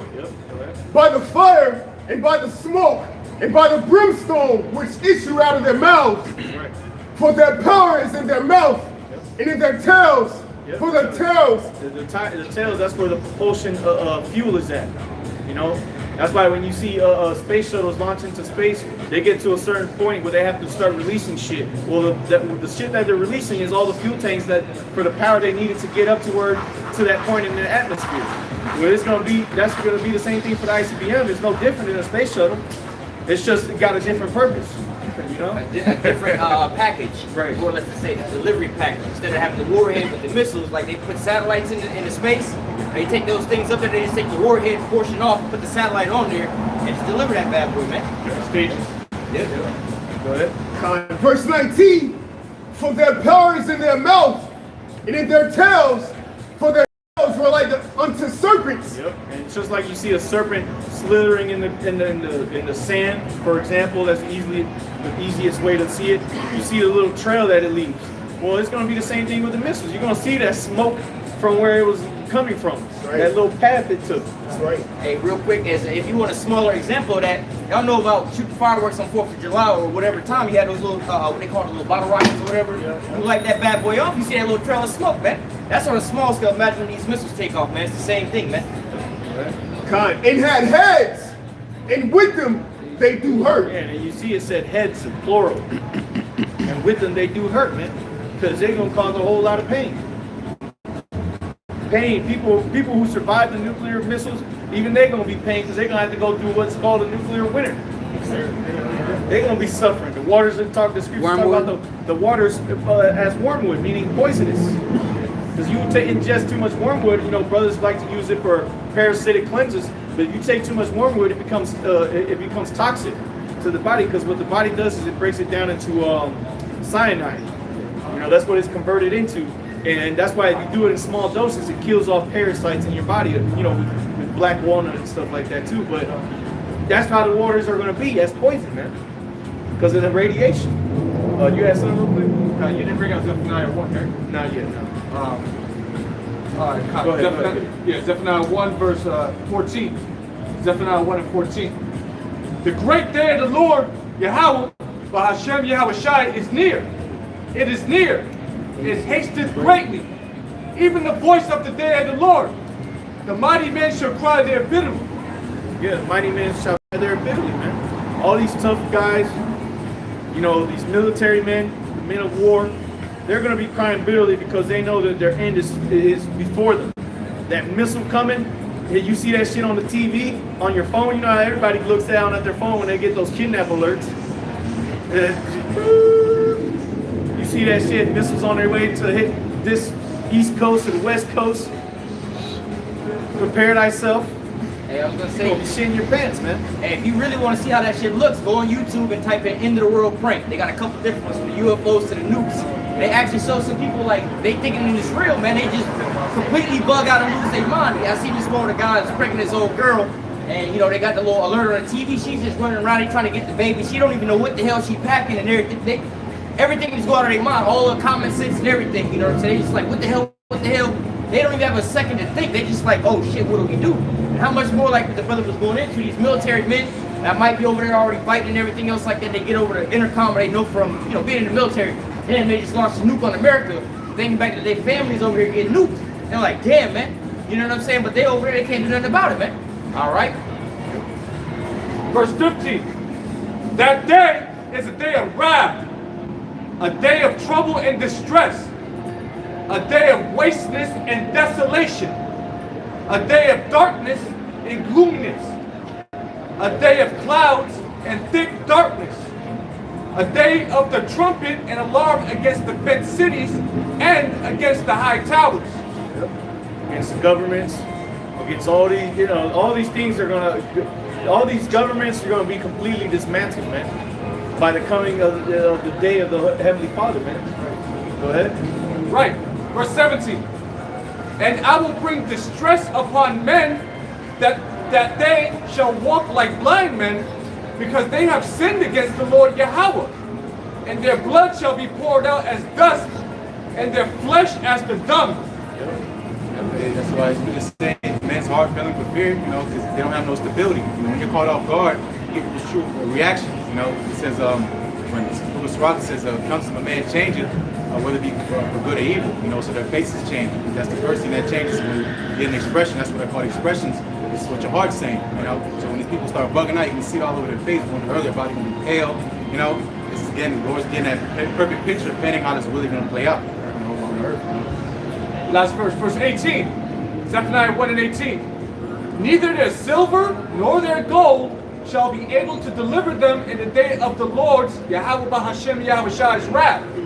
But the whole land shall be devoured by the fire of his jealousy, for he shall make even a speedy riddance of them that dwell in the land. Speedy riddance. The scriptures talk about in 1 hour. What's that? Jeremiah, or not Jeremiah?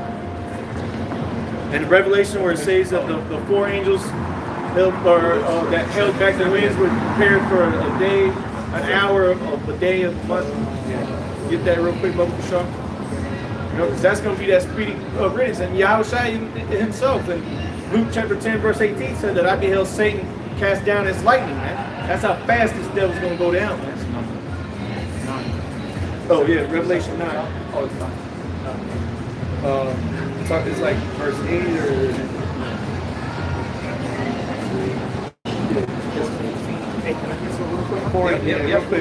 Revelation 9 and 15, it says, let me go to 14. It says, Revelation 9 and 14, saying to the 6th angel which had the trumpets, loose the 4 angels which are bound in the great river Euphrates.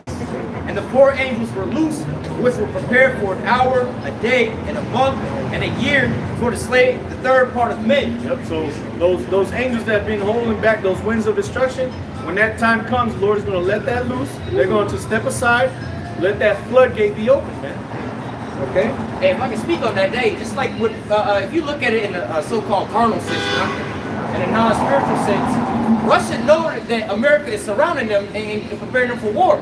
Russia already got more superior weapons at this point in time, so what's holding them back from actually just pushing the button and letting them be like, yo, so you seeing your enemy surrounding you, you gonna wait till they all mount up and get around you, then go? It's the Lord is doing these things, man. It's holding them back like shit. We could have been shot off on y'all ass way a long time ago, man.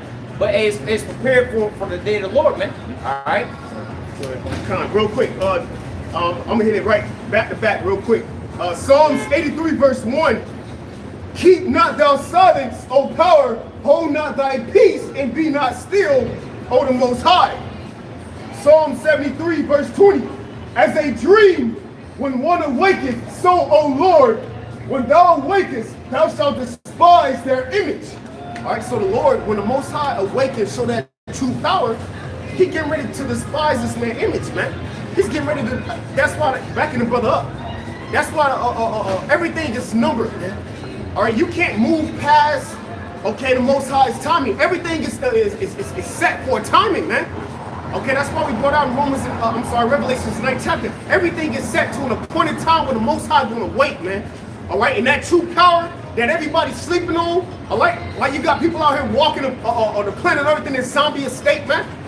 Once the Most High wake up, man, showing his power, That's when you people gonna know it's a power in the heavens, man. It exists, man, the whole time.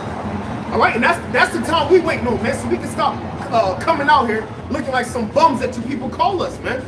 All right, and you gonna know it's a power of Yahweh Shem Shah that got us out here, man. Okay? You got it, Bob. Go back to that, Joel. Psalm 7. You read what? 5, 6? Yeah, start at 7. Joel chapter 2 and verse 7, Joel 2 and 7, it says, they shall run like mighty men. They shall climb the wall like men of war. And a wall in the ancient days that surrounded a city was its defense against enemies. So an enemy couldn't just sneak up in there. You know, you had the doors closed at night. At night, if you weren't in, ain't nobody opening the door unless you came in and they knew you. Then that's the only way they opened the gates. But what's the modern defense of America in these last days is these missile defense systems. Okay, and they, you know, even the scriptures call America that great city Babylon. All right, but those missiles climbing up the walls like a mighty man. It's talking about those maneuverable capabilities that Russia's missiles got, man. Being able to maneuver around those defenses. Okay, like it gives it as the description of a mighty man climbing a wall. Well, that's how they're going to go.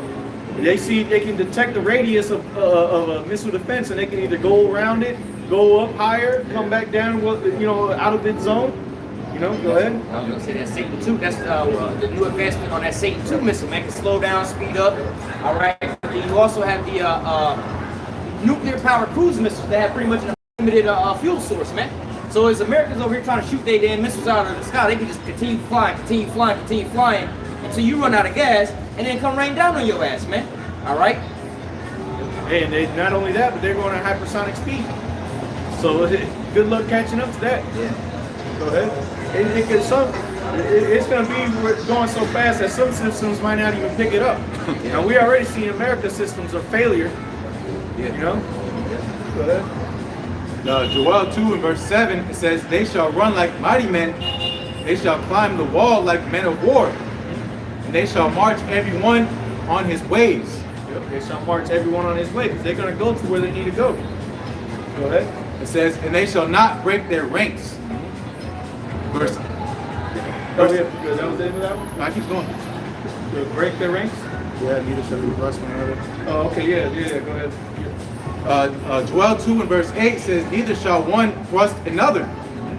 They shall walk every one in his path. Yeah, you ain't gonna have like men that are running in it, you know, and like crazy, you know, in the old times, men tripping over each other, bumping into him, pushing him, and now he's pushing somebody else. No, that ain't gonna happen with these missiles.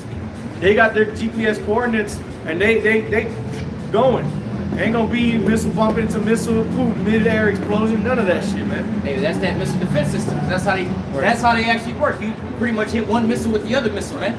But hey, like the scriptures say, that the brothers is going into, hey man, that capability. Hey, if you look into America's old ass systems, they're not even on par with Russia's old ass missile defense system. They can't even take on being bombarded. And now Russia has even higher upgraded systems. Again, those nuclear powered cruise missiles that they got, they can fly below radar, man. All right, because you got to be up, you know, these high. Yeah, well, I mean below, because you have these radars that fly planes and things. You got to be at a certain height. Oh, right. To pick you up. Right. So, like, you know, you got, like, if you work in an airport, you see that air tower, they can see these planes up there flying, but that's at a certain height, man. You can have something that's like a kite or something, somebody's small drone that's flying, you know, 10, 20 feet off the ground. They ain't going to pick that shit up, man. Yeah. And those systems are ran by mathematical equations, by algorithms. So going into the Russian missiles, so they can maneuver the Vanguard. Yep. It's an impossible equation to figure out because they don't know where it's going to move the shit. You know, so that's why again the Lord made it to where there's no defense to stop this. You know, all this great technology, He made this. He's really all in on this missile. You know, nothing else to counteract besides the Lord establishing that order after this is knocked out. You know? You got something real quick about that? Joel 2 and verse 8 says, neither shall one thrust another. They shall walk everyone in his path. And when they fall upon the sword, they shall not be wounded. Yeah, so even with the missile defense system, let's say one of them hits one of these ICBMs, it ain't gonna do nothing to it. That thing's gonna keep it moving. Through the Spirit of the Lord. All right, go ahead. Verse Be 9. like these Edomites that be on meth, they get shot once and they keep it moving. Pulling them out. Yeah, that's how these missiles gonna be, man. Joel 2 and verse 9 they shall run to and fro in the city. To and fro in the city, man. They're gonna be going. You're gonna see missile that way, missile going that way. You're gonna be petrified, man. And then warheads they release, they going out separate, different. There's maybe one missile coming out to Tampa Bay area, but the warheads once they come out, they scatter in complete chaos. Go ahead. It says, they shall run upon the wall, they shall climb up upon the houses, they shall enter in at the windows like a thief. Yeah, they're gonna come like you never gonna expected this shit to happen. It's gonna be just a day like today, okay? Like you never thought it would. Oh, you gonna be at the haiku, sipping whatever, eating some fucking raw fish, and then all you hear on your phone, everybody get, what the heck is this? Poof! Right then and there, you get melted. You know, go Hey, ahead. real quick, and a lot of people gonna ignore it. If you've ever been inside the grocery store or a large crowded place where you get those little Amber Alerts, you know, as soon as they start going off, you hear more than one. Everybody reaches for their phone trying to turn it off. Because it's like everybody in the damn store shit is going off at the same time. So imagine like the brother say you over at the restaurant sitting down and you start hearing these things, people in the middle of their meal, oh, they just turn it off, they don't even look. You know what I'm saying? It's called like a thief in the night, man. Joel 2:10. Joel 2:10, it says, the earth shall quake before them, the heavens shall tremble, the sun and the moon shall be dark, and the stars shall withdraw shining. So you ain't gonna be able to see the sun anymore. You ain't gonna see the moon at night. You ain't gonna see the stars. It's gonna be cloudy. That nuclear winter is gonna start to come. And it said that the earth shall quake. You're gonna start having tremors. Volcanoes are gonna start erupting. You know, like they do. They have all these. They've had instances where they're doing drilling, like major drilling into the earth, and an earthquake forms because of it. They showed you that in the movie Ocean 12 or Ocean's 11, where they had a drill underneath the ground to cause an earthquake, so that people would evacuate the hotel, the casino, so they can go and rob it. Well, the dude was drilling, and they were supposed to make it seem like it was an earthquake.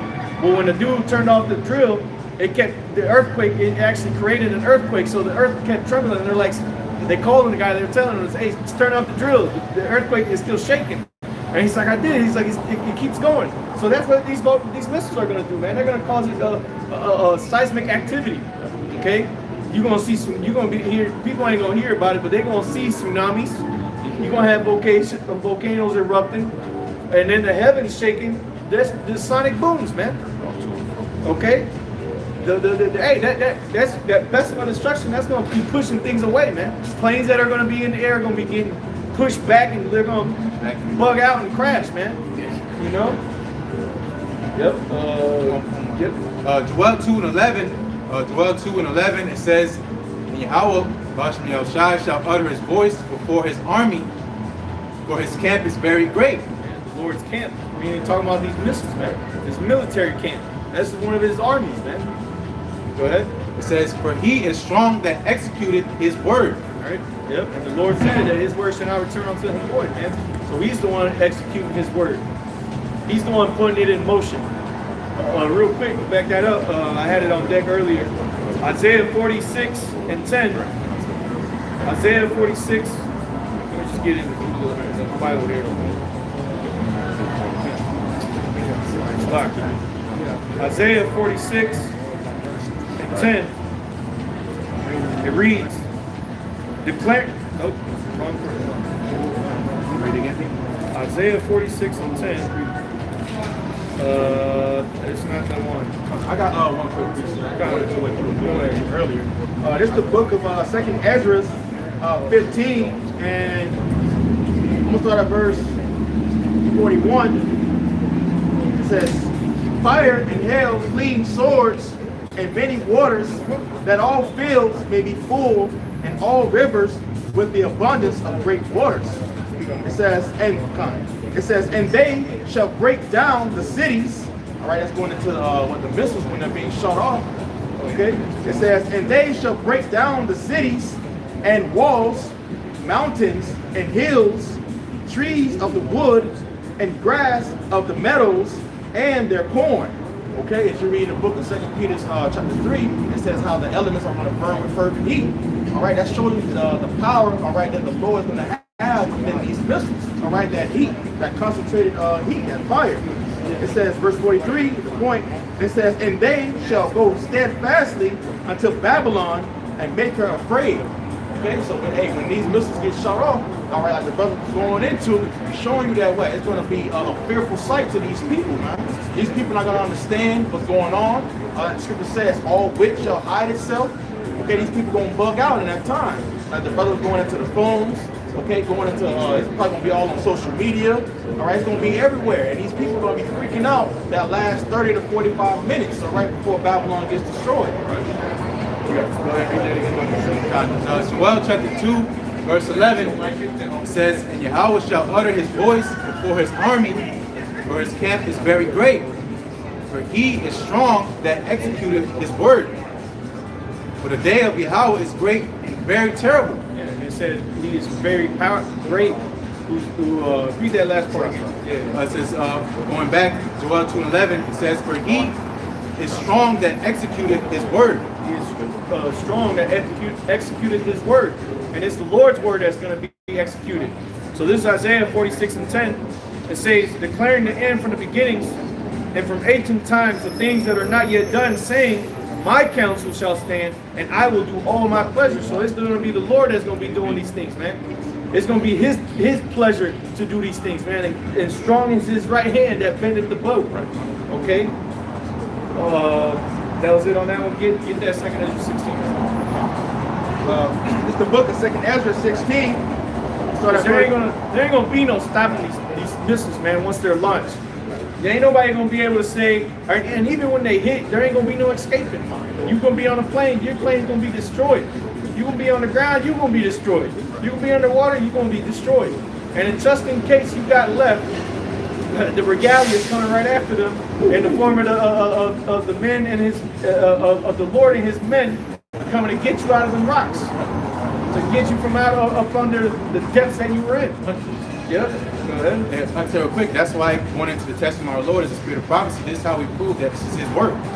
He makes sure he puts his name, after he makes a statement, he declares something, he'll say, thus saith the Lord. He's making sure, like, you know, the artist puts his signature on a painting, the Lord is claiming ownership, like, this is my work. Ain't nobody else gonna get this glory. I did this, you know, and that's what we're telling you people. All right, it's the book of 2 Ezra 16. I'm start at verse 2. I start at the top. It says, woe be unto thee, Babylon and Asia. Woe be unto thee, Egypt and Syria. Gird up yourselves with clothes of sack and hair. Bewail your children and be sorry, for your destruction is at hand. So all these nations that had a part that partook in the downgrading of Israel, they're gonna be destroyed, man. All right, it primarily named who? Babylon and Asia. China ain't gonna miss out on the judgment either, man. They're gonna get their fair share of nukes to hit their asses too, man. China got a whole chapter in the book of Jeremiah. Well, the 2 Ezra 15 at the end tells you about what's going to happen to Asia, because she wanted to be just like the whore. She going to receive judgments just along with her, man. And you see how China is. Them dudes all in suits, building up their economy, trying to be greater than the so-called white man.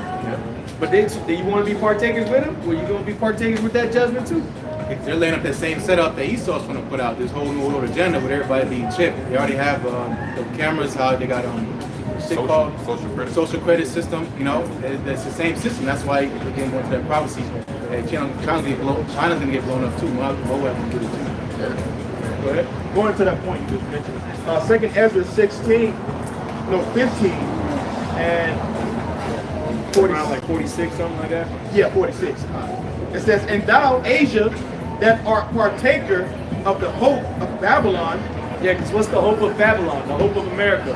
To control the earth, to rule the world, everybody be one, or America being the greatest nation on the planet Earth. That's the hope of Babylon the Great, right? And China's the same thing. We got next. They might as well join up with what was that? ISUPK? The dudes with the "We Got Next" shirts. Chinese men should start wearing them shirts. Go ahead. We got next. You imagine you see a Gooper walking around here with that shirt, he get his ass beat. We got next. Nah, not even with the fringes. It just says we got next. Americans will be on his ass like crazy, man, like white on rice. Go ahead. Back in 46. Second Ezra 15 to 46. And thou, Asia, that art partaker of the hope of Babylon, and art the glory of her person. Yeah, because America made China what it is today through the cheap labor that America brought over there with them factories. Yeah, made them Chinese rich, man. Built them up. Go ahead. Verse 47. Woe be unto thee, thou wretched, because thou hast made thyself like unto her. Yeah, they made themselves like unto her, unto who? The whore. That's how you know Babylon the city is that whore that rideth upon the beast. Go ahead. Reads on. It says, and hast decked thy daughters in whoredom, that they might please and glory in thy lovers. Them little Asian girls, man, they some hoes too, man.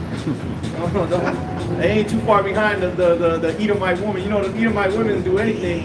Them little Moabites the same way, man. Little freaky ass hoes. Go ahead. It reads on. It says, that they might please and glory in thy lovers, which have always desired to commit whoredom with thee. And them Moabites have always desired to get like America, man. That's why they've been always laid in bed with America for the longest time. Making deals, you know, being together, but it's just been over the last few decades that the Lord has been pulling that away, making them hate them because they've got on the level, so they got that pride in them now. You know? So that reads on. It says, thou hast followed her that is hated in all her works and inventions.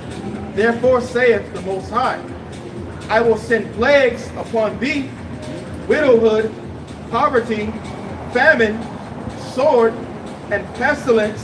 all the same things that are being brought here to Babylon the Great is going to be brought over there to China, so they ain't going to be completely destroyed. That economy is going to crash too. Okay, go ahead. A little bit more. It says, to waste thy houses with destruction and death. Yep, with the destruction and death, man. So going back to that 2nd Ezra 16, that's why I said, woe will be unto thee, Babylon and Asia, man. Because Asia, they think they got next. That's how proud they are. Hey, real quick, I just did a video on this the other day. It says, prominent U.S. billionaire forecasts new economic world order. And it says, let me read the first little paragraph. China is winning the economic competition against the United States. All right, so hey, it's like they saying, they trying to jump for position. While the heathen rage and imagine the vain thing, we got next, man. As soon as America fall, we gonna just slide on in there. But hey, man, and then it's ironic. The picture of it is called the Statue of Liberty going down, man. All right, so hey, we already understand what's going on with these nations, how they trying to, you know, you got the BRICS trying to replace the SWIFT system and everything else like that. Russia with the oil and everything else like that. But none of these nations is next, man. All right. Reads on, 2nd Ezra 16, verse 2. Gird up yourselves with clothes of sack and hair. Bewail your children and be sorry, for your destruction is at hand. Yeah, destruction is at hand, man. Again, the world ain't running on Esau's time. The world ain't running on Moab's time. It's running on the Lord's time, man. These nations think that they got next. America thinks that their system is going to be set up. Nah, man, y'all running on hopes and dreams, man. And the hopes of these people is going to be taken away, man. Go ahead. Verse 3. A sword is sent upon you. And we read about the missiles being a sword. Okay, that's the glittering sword of the Lord, man. And it's going to be bathed in heaven. All right, go ahead. It says, and who may turn it back? A fire is sent among you, and who may quench it? Plagues are sent unto you, and where is he that may drive them away? Go ahead. It reads on, it says, may any man drive to like the missiles are described as plagues too. This will be the plague wherewith shall smite the earth. There you go, man. Roughly paraphrasing, you know. All these things are gonna come, man, and ain't nobody gonna be able to just be like, you know what, blow upon that thing with some airbending style and turn that missile away, man. Nah, hell no. You're gonna be in the air. You're gonna be a part of it. Okay, because you're gonna be obliterated to dust. There ain't gonna be no more Joey. Little Jimmy gonna be long gone already, man. He just got killed last week, Slim Jim. Slim 400. He's gonna come back with a Hebrew slave name. Yeah, he gonna come back with a Hebrew slave name. Trash. What's the Hebrew word for trash? That's you. Oh God. All right, this is the book of 2nd Ezra, 16:6. May any man drive away a hungry lion in the woods, or may any quench the fire and stubble when it hath begun to burn? Yeah, and you come across a hungry lion. Look what happened to Leonardo DiCaprio in that movie. I forget what it's called. It starts with an R or something, Redemption or some shit like that. Man was caught up in the woods. Bear came and mauled his ass half to death, man. You know that bear was hungry as hell. You know? And they tell you not to mess with a dog while he eating, man. You gotta walk up on a dog while he got his face in the bowl and shit. He don't even turn around. He just start growling. You get too close, he start biting at your ass, man. All right, that's a dog that's fed every damn day. A domesticated dog, you're like, he ain't even missing no meals, but hey, you walk up on him while he eating, he's, you know what I'm saying? So how much more something that, you know what I mean, that ain't ate in a while, man. All right? Verse 7. May one turn again the arrow that is shot of a strong archer. There ain't gonna be no splitting arrows, man. You know, they had that whole shit where you shoot or a bullet hitting a bullet. You know? There ain't gonna be none of that shit with the missiles, man. Ain't nobody gonna stop one of those things or turn it back again, man. You know, make it ricochet. Nah, man. Ain't gonna be none of that shit, man. This missil's gonna come to destroy, to fulfill the Lord's purpose. Once the Lord puts the spirit on that missile, you best believe it's gonna accomplish that which He pleases, man. Go ahead. Reads on, verse 8. It says, "The mighty Lord sendeth the plagues, and who is He that can drive them away?" There you go. The Lord sent these things out here, man. He's gonna be the one that launches those things. Who the hell are you to say you're gonna turn them back? But that's the pride of these nations. That's why they got their missile defenses that they've created. Because they know the spirit of the Lord's going to be on them, so they're trying to fight back on them, man. But that ain't going to happen. That ain't going to happen. Go ahead. Verse 9. A fire shall go forth from his wrath, and who is he that may quench it? He shall cast lightnings, and who shall not fear? He shall thunder, and who shall not be afraid? Everybody's going to be afraid, man. That's the answer to that question, man. Everybody's going to be afraid. Even the elect is going to be afraid. We're going to get beamed up. We're going to be seeing the destruction of the chariots being afraid, man, because of what we're looking at. That's how bad it's going to be out here, man. That people, even the elect that are delivered, are going to be afraid, man.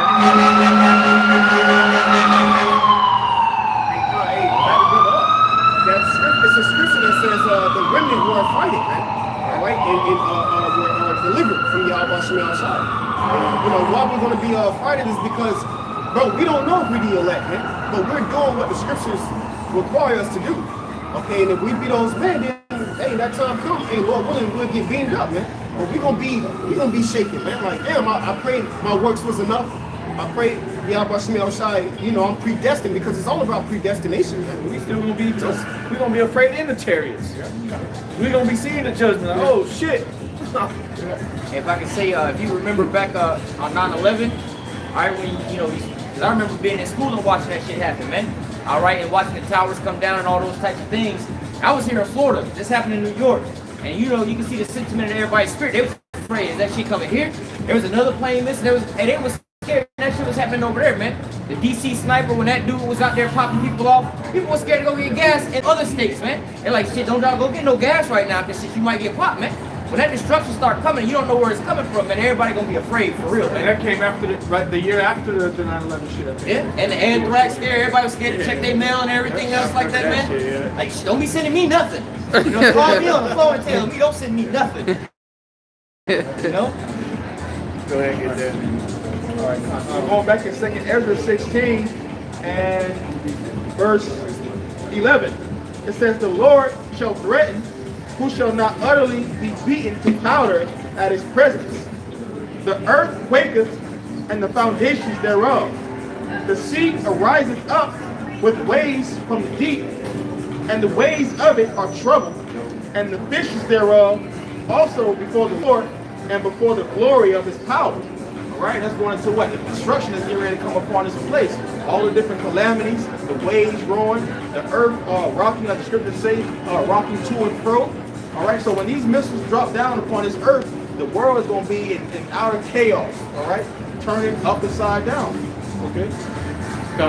Kind of change gears a little bit. You know, how we're setting up, how we know destruction is coming, and that goes to where we stand in. You know, we're in the same situation these niggas in, but you know, the saying goes, we're all in the same storm, we're not in the same boat.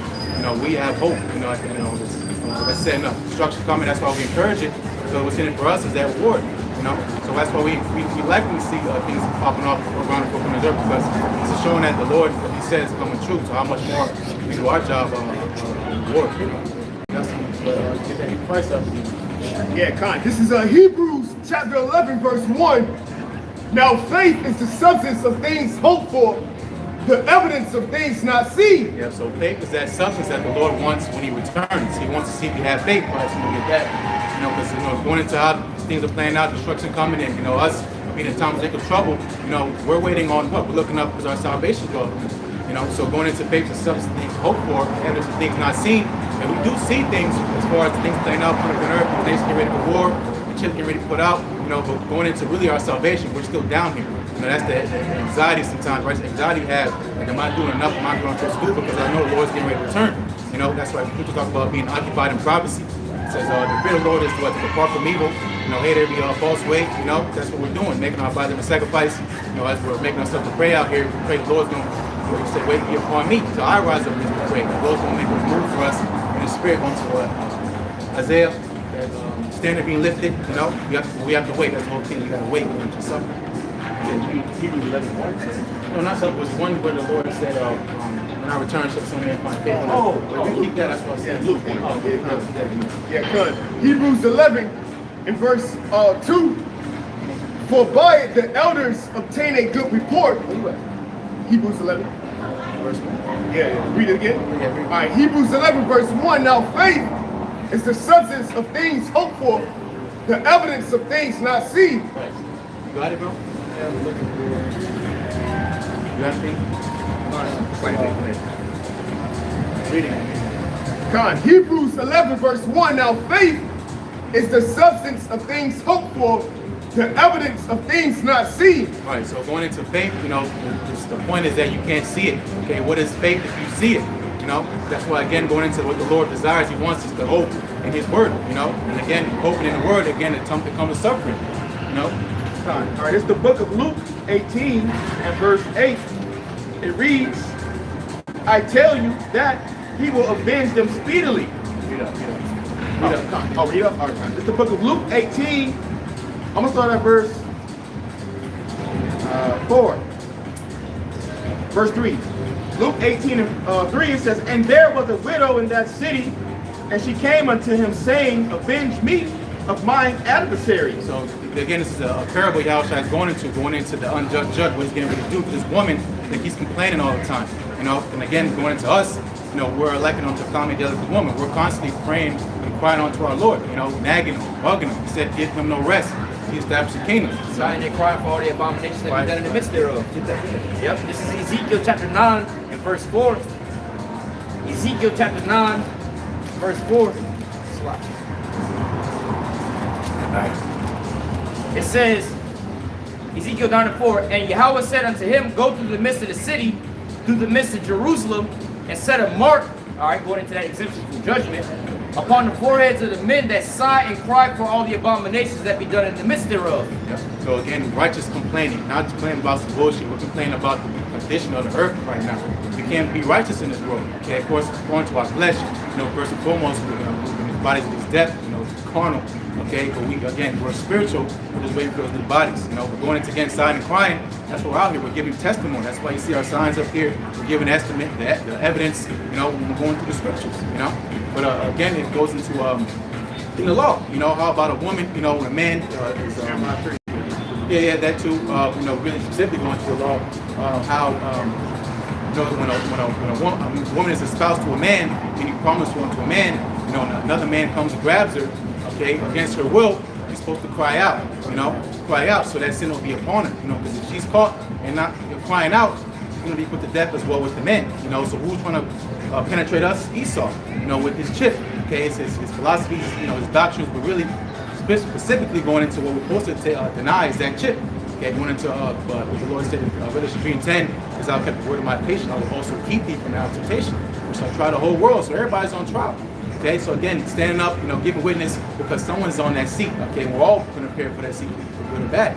Okay, but again, I got a Ecclesiastes chapter 7:7, it says, surely oppression maketh a wise man mad, and a gift destroyeth the heart.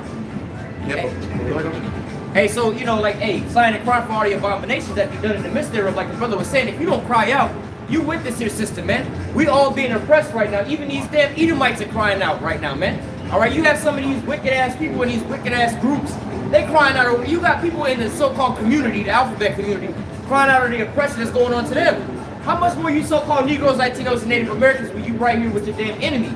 But see, we understand why, like it says here, it says, and the gift destroyed the heart. And he get you with the stimulus check, and you calm down for a little moment, man. Hey, but we don't want no damn stimulus check, man. Right. We don't want a raise on our job. We don't want a better job. We don't want a better, bro, we want you heathens, man. Right. All right, we want to be free, man. We want to serve our power and truth and sincerity, man. All right, with no interference from Esau, man. But Jake gonna sit there and be pacified with a little small gift. Shit, they didn't get the stimulus package. Right. We back good again.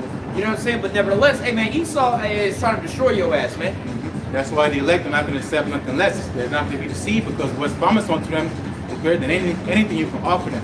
Going into what we believe in. The Lord said, if you overcome, you're going to give us that rod, man, that scepter. We're going to beat the head of these nations. Getting that authority and rulership the Lord promised unto us. So if he ain't talking about rulership, it's a no deal. All right, going back in Luke 18 and verse 3, and there was a widow in that city, and she came unto him saying, avenge me. A widow. What is a widow? Has no husband. Right. So that's us. Our husband is Yahweh Shai. So we're crying out for our husband through the spirit. We're not some homo stuff, talking about through the spirit. Hey, what does a husband do? Protect and provide for you, man. What does our power do for us? Protect and provide for us, man. All right? Yeah, and we can't, and to back the brother up too, you can't see our husband physically, man. See what I mean? So that's why we're crying out for his physical return. See what I'm saying? Which is you're waiting on a marriage. Right. That's it, man. Right. Going back into Revelation 14th chapter. Us being a bride adorned for her husband, man. Okay? All right, going back in Luke 18 and verse 4.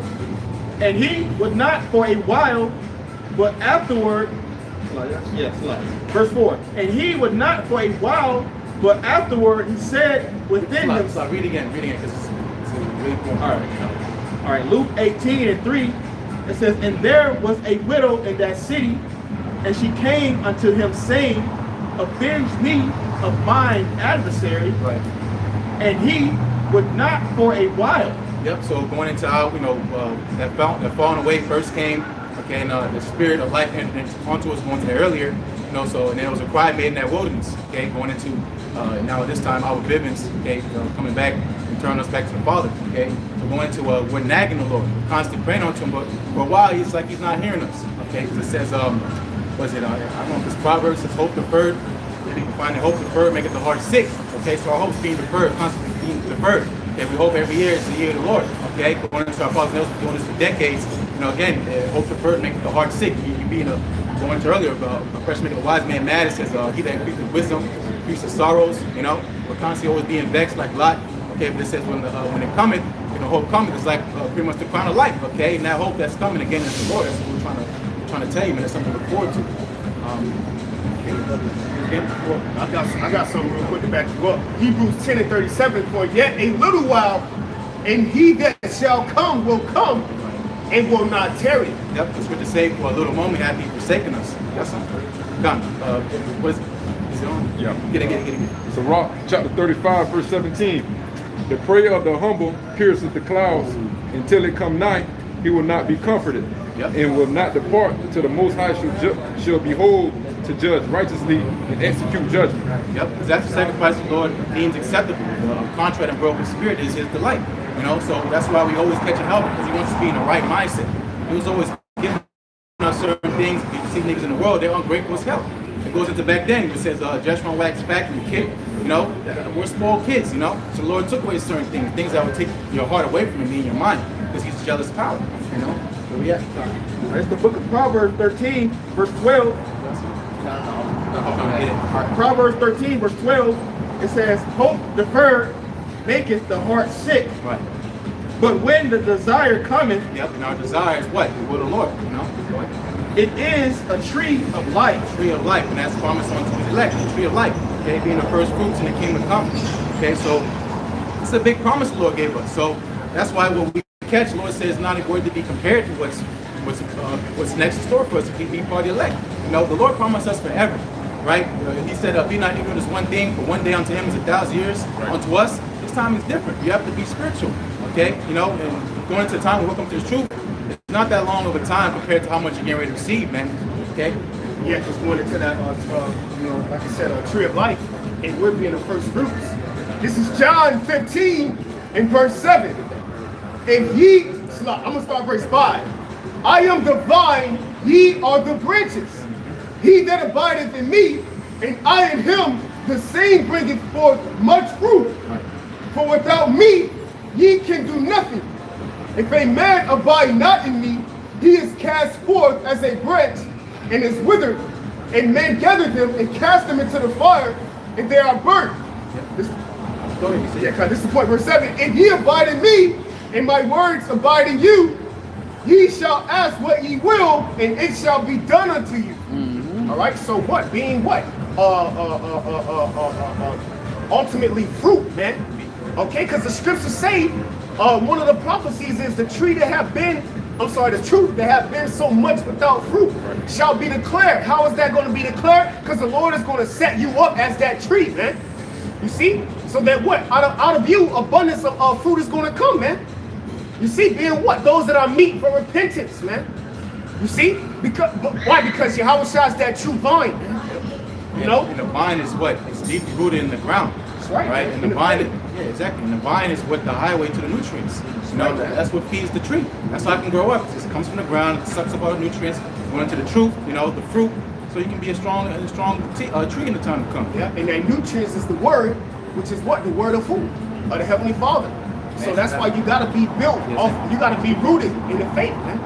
You see, because this word is the ground, man. It's solid, man.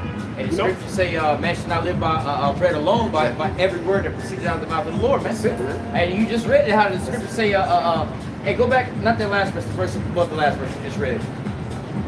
John 15 and verse 6. "If a man abide not in me, he is cast forth as a branch and is withered. And men gathered them and cast them into the fire, and they are burned." Go where it says, "Without me you can do nothing." Oh, God. Should be a verse. Yeah, verse 5. Salakia. "I am the vine, ye are the branches. He that abideth in me, and I in him, the same bringeth forth much fruit." Right, well, there's a verse above that where it says, "Without me you can do nothing," right? Yeah. "For without me, Yeah. ye can do nothing." All right, right. So like the analogy is given with the vine and roots and everything else like that, man. And you hear in modern days today, these women out here saying, "I don't need no man, I don't need no man," but the scriptures say, hey, the Lord's gonna make a man more precious than the fine golden wedge of Ophir. All right, but hey, the same thing we're saying here, man. We need that hedge, we need that covering, we need a so-called husbandman to provide and protect us in these days, man. All right, because there's nothing that we can do to get up out of these things, man. All right, these women are that delusional saying that they don't need no man, but hey, there's a man somewhere around the corner providing for them, whether it's the government or it's this or it's that. So the same for us, man. We need a power of some sort to deliver us, man. And the only power we really have is what? Our husband, which is the Most High, man. All right, we're about to be, joined back into that marriage so that we can be delivered up out of here, man. All right. Going back into that Luke 18 and verse 4, it says, "And he would not for a while, but afterward he said within himself, Though I fear not the Most High, nor regard man, yet because this widow troubleth me, I will avenge her, lest be her continual coming, she weary me." So that's what we're supposed to be doing, righteously knowing the Lord. Okay, he says, "Cast your burden upon me, Everything you got an issue with, talk to him about it. Cry about it, you know, 'cause that's what he wants. Okay, he wants us to cry onto him. Okay, again, it's our sacrifice. Sacrifice our lips. You know, we praise the Lord, our conversation, our conduct. You know, we do this because we want attention. You know, we want attention, the right attention from the Lord. Okay, we want him to look down and say, hey man, my good servant, you know, pretty much come up with me, man. Okay, and that's the hope at the end of this thing. If we finish our course, you know, we can finish. Going back to Luke 18 and verse 5, it says, yet because this widow troubleth me, I will avenge her, lest by her continual coming she weary me. And the Lord said, hear what the unjust judge said. Yep, so that's what the unjust judge did. Okay, the unjust judge. He said he don't fear the Most High, he don't care about the commandments of the Lord, but what? Because the woman kept nagging him, he said, man, I just gotta take care of this woman because she's gonna keep bothering me. Right? And it's gonna go into how again, shall not the Most High avenge his elect. Okay? Real quick. Isaiah 59:1, behold, the Lord Yahweh Bashmi Shai hands is not short, that he cannot save, neither his ears heavy, that he cannot hear. Right. And Sirach 2nd chapter says, whoever called upon him that he despised. You cry on the Lord, he ain't gonna hear you. That's what he wants you to do. Okay, that the Lord says he's not unrighteous. You know, set you up, you know, you cry on the name, that's what make him look bad. He's not gonna do that for nobody. His name's not gonna be tarnished for nobody. This man, hold up, wait. Real quick, because we read the parable of the unjust judge, right? Zephaniah 3:5. The just Lord is in the midst thereof. He will not do iniquity. Every morning doth he bring his judgment to light. He faileth not, but the unjust knoweth no shame. Because a just means righteous. The Lord judges in righteousness. Okay, the Lord said the just Lord is in the midst thereof. So when he said, when 2 or 3 gather in my name, there I am in the midst. So 2 or 3 are obviously gathered in the name of the Lord. So that means he's here. Okay, so this is that altar we're giving that sacrifice when he's going up to the Lord. This is what you think happens when you go out in the world. The Lord, everything's recorded. Everything you do. Okay, and he said he judges you for good or bad. Okay, everything's gonna come through. The Lord says he holds all the ways to men. Okay, the Lord's always in the midst. Judgment playing out. Okay, evil judgment and righteous judgment. The Lord's always there because he created all things. He says Isaiah 40 chapter. He created light, created darkness. He does good, he created evil. You know, so I'll go back to that parable. All right, this is the book of Sirach 34:16. For the eyes of the Lord are upon them that love him. He is their mighty protection and strong stay, a defense from heat, and the cover from the sun at noon, a preservation from stumbling, and in help from falling. Oh God, yeah, that's you know, going into how the eyes of the Lord are upon us, all right, because we are the ones that love him.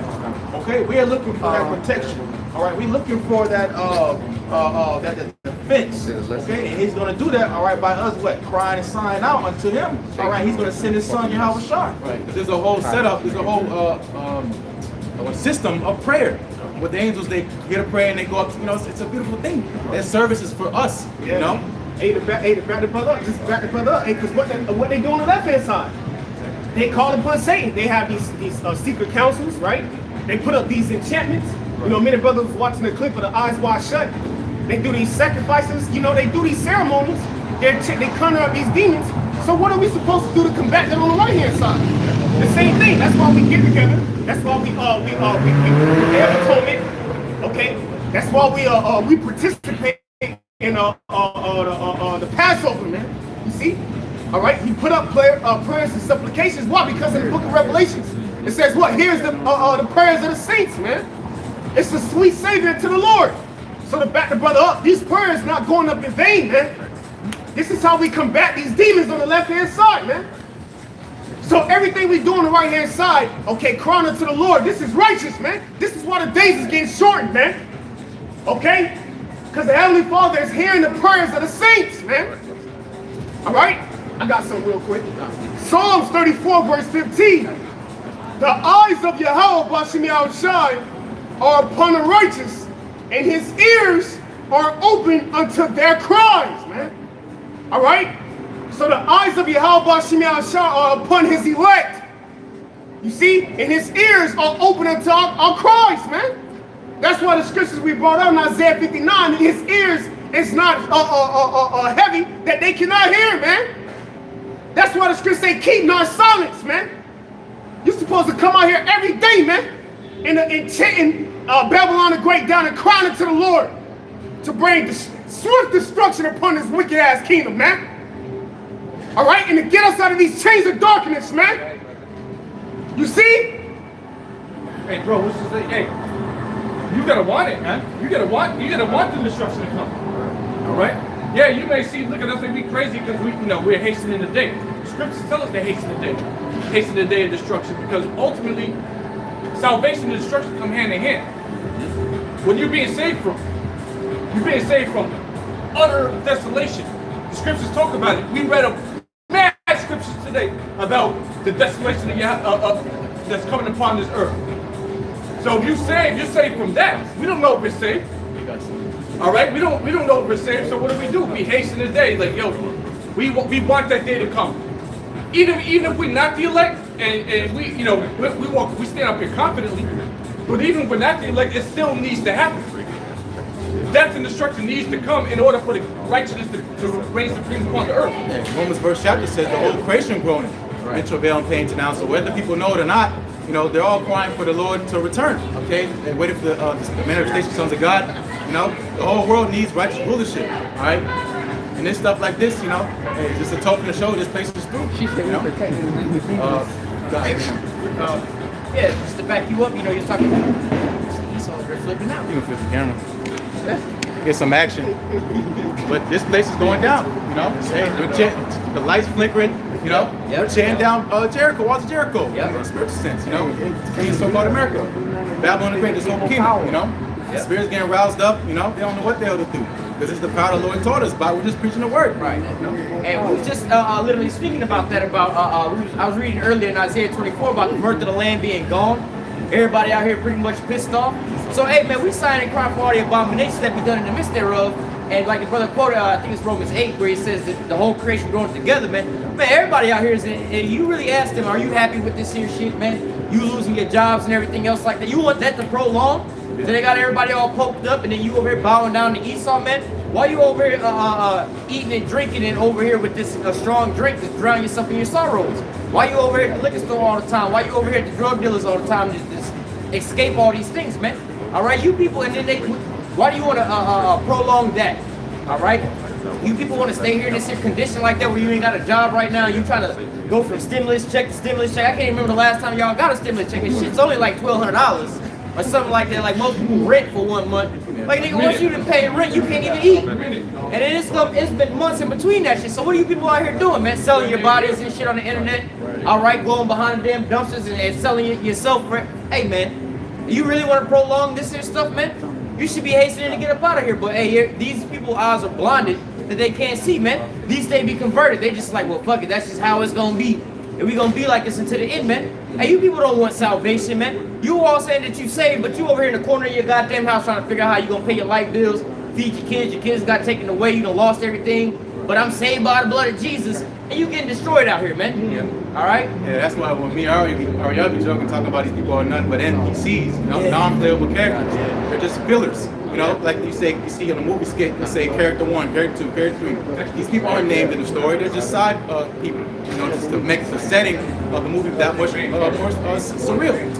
Hey, real quick, hey, there's something spiritual about that because we was talking about that movie Ready Player One. They have another movie like that called Free Guys. Pretty much the same movie. You know what I'm saying? But in that movie, one of the things that they had pop off was, you had the video game creators and they was going into the game and everything else like that, right? And it was super spiritual about how the girl, all right, that was part of the thing was more or less like Sophia, all right? And they were showing them certain things about how things would go, and they had that that other movie with Infinite and everything else like that, all right? They wake up, it's Ezekiel 37, the Valley of the Dry Bones. But in that movie Free Guy, you had this dude who was an NPC. All right, and his stats wasn't on there. Like, well, what's his player stats? Like, he ain't got no player stats. You know what I'm saying? Like, he's an NPC. He just woke up. Like, this not gonna happen, man. NPCs don't wake up and just be going around as a regular player, man. All right, then they was like, yo, the other people in the game was like, how do you get these skins? If you know about video game world, how you get these skins and all this here outfit? How did you get an NPC outfit? Part of the program and everything. He's like, bro, I don't understand what y'all talking about. I'm an actual real person. All right, so this whole time, this is representation of us, man. We was supposed to be still asleep, the dry bones, man. NPCs just walking around here lost like the rest of these people. But old boy wound up waking up. all right, to being an actual person.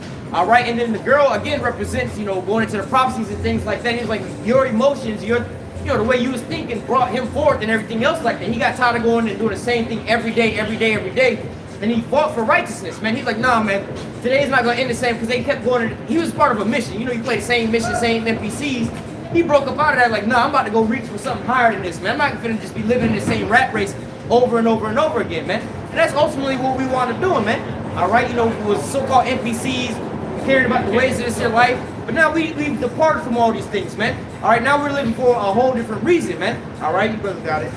Get that piece first. All right, read that. Yep. Piece of 6. 5. How about 5? Yeah, it is 6. It is 6. Yeah. 6. I got it.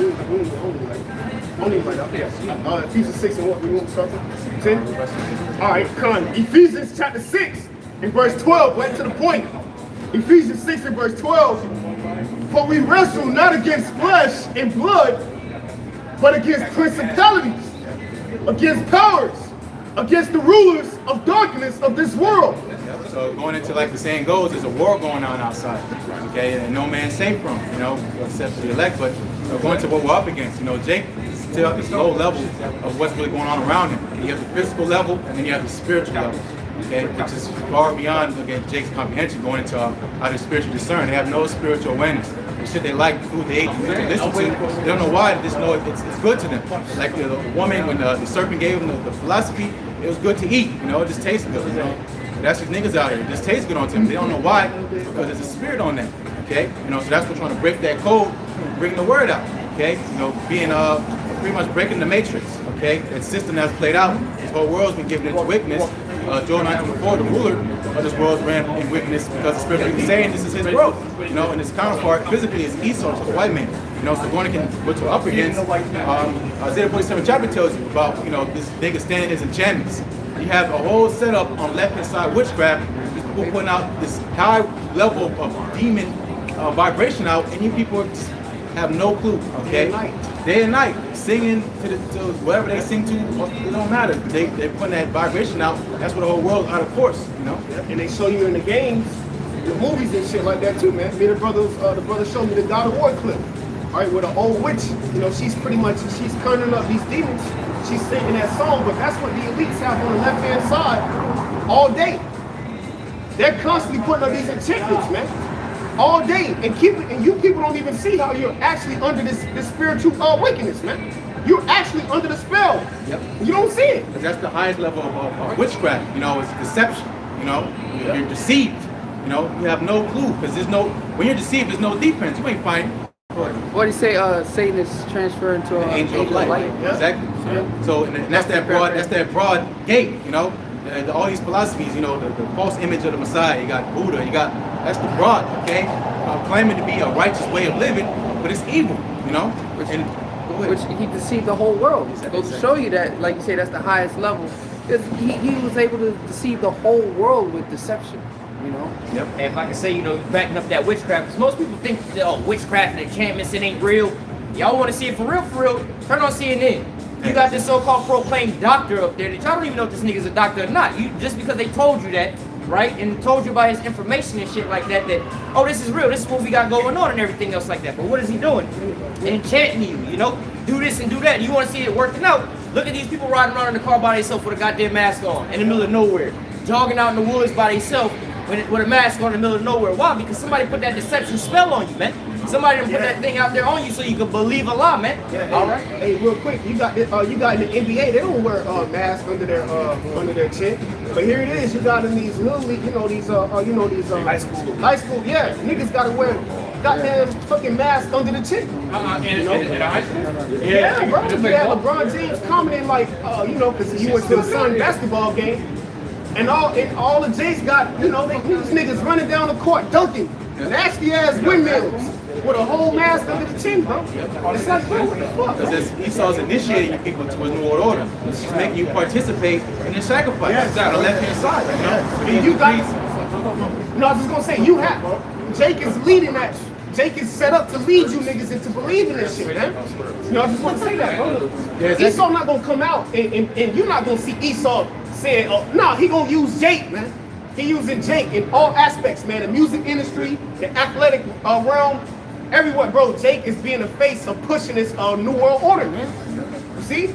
Because that's going into Jacob and Esau, that story, that's the only person that's way for him fulfilling his new world order, his main vision of him having planetary dominance forever in this new digital world. Okay? Who's in the way? So-called Negroes, Latinos, and Native Americans, you know? So pushing Jake out, he wants to use you. All right, it goes back to slave days, you know? What's this shit called? It's a letter, Lynch letter, you know? It's a whole science about how to deceive you niggas, you know?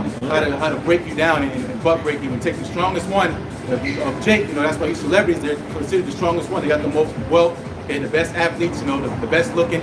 They use the people on the TV so they can control that narrative. So it says the leaders of the people cause them to err. He uses the leaders. Because why? Because our people are sheep, you know? Hey, grab that real quick, because there's another point in there to where it says, I thought it was right here in Isaiah 13, but it says, women rule over them. Oh, yeah. Where's that at? Isaiah 13. That's for my people.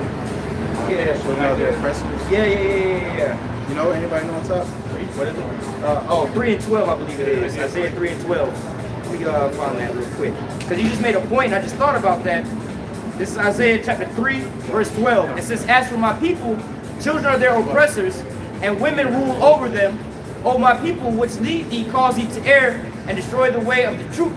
Destroy the way of thy path. So, hey, just like in the Garden of Eden and everything else like that, the so-called women that led us astray, man. All right, and just now, like in these days today, man, these women are gonna be out here. You know, most of you men out here are simps, right? So you want to get bad bitches and everything else like that.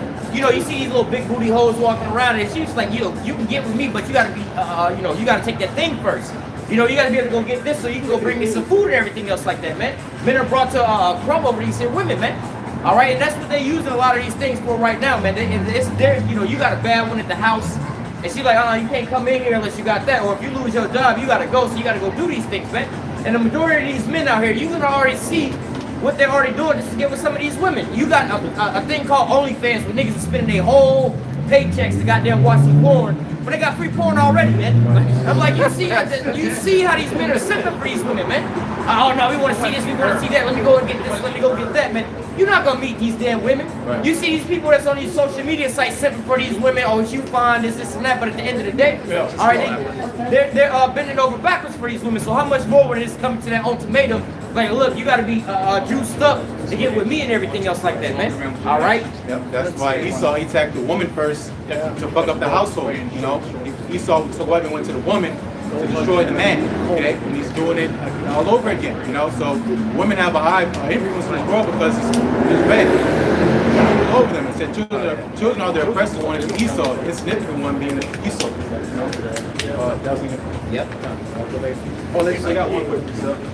This is the book of 2 Corinthians 4 and 4, straight to the point.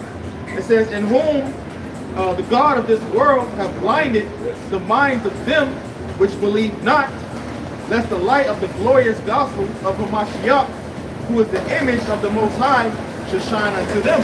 All right, these people that blinded, okay, by Esau, all right, by his devices, all right, his crafty devices like that. Okay, when you look into the vibrations, okay, he's changed up everything upside down. I think you need to read that in Isaiah 24. The brother was going into the music industry. Okay, when you look at the social media, all these different things, this man has turned up everything upside down and changed the minds of these people. Okay, these people are already brainwashed. When you look at them, they walk and they got the mask on. Hey, Esau Edom has already got these people blinded because they don't want to see the truth. Okay, so hey, you want to see him, all right, believe in this lie, all right, unto death. Ephesians chapter 6, and I'm going to read verse 12 again. Ephesians chapter 6, verse 12. For we wrestle not against flesh and blood, but against principalities, against powers. Right. So how do you combat that? How do you combat not fighting against flesh? Because physical, that's physical. So you think about what we're going into, we're fighting against these spirits, you know, principalities, rules of darkness. How do you fight that? How do you combat that? We're going to get that in the Corinthians, but it's by the word, okay? The doctrine, okay? That's how we are able to combat, okay? The sword of the Lord, you know? The whole armor, which we're going to get into. That's right. It says, against the rulers of darkness of this world, against spiritual wickedness in high places. There you go. So it's not going to be no carnal way of defeating Esau. Okay, trying to overcome, build an army, and do some finessing, whatever. You're going to build a little island over here and do this. It's not going to happen because Esau is the king of carnality.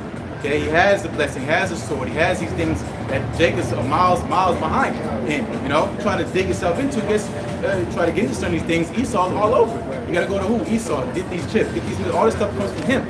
Okay, so where do we go to get what we doesn't have, which is the Lord? We go to pray unto the Lord. You know. Yeah, beautiful, bro. Verse 13. Wherefore take unto you the whole armor of the Most High, that ye may be able to withstand in the evil day. Right, so the battle that's coming, okay, again, if you're not prepared spiritually, you're going to be overtaken. Okay, you know, again, you're thinking carnal, since if you're carnal, your mind is death. But to be what? To be spiritual minded is life and what? Peace. Paraphrasing? Yeah. You know, to be spiritual minded. So again, we being spiritual, the best bet for us to get out of the situation is our obedience in Yahweh Shai. That's it. And our faith. In our faith, exactly. Because knowing that Yahweh Shai already won, man. You know, that's knowing the scriptures, man. Knowing the sword of the Lord, knowing that all we got to do is be, like the brother said, obedient. Okay, and stand in order. Okay, and wait for Yahweh Shai, bro. That's really it. Because once Yahweh Shai comes, he's gonna take authority. He's gonna take the crowns of the nations, man. See, he's gonna take the rulership. He's gonna set up dominion. He's giving the angelic authority, and that's how you combat this devil. By believing in the Lord, man. Waiting patiently upon the Lord. He's the only one that can deliver us out of the situation we're in, man.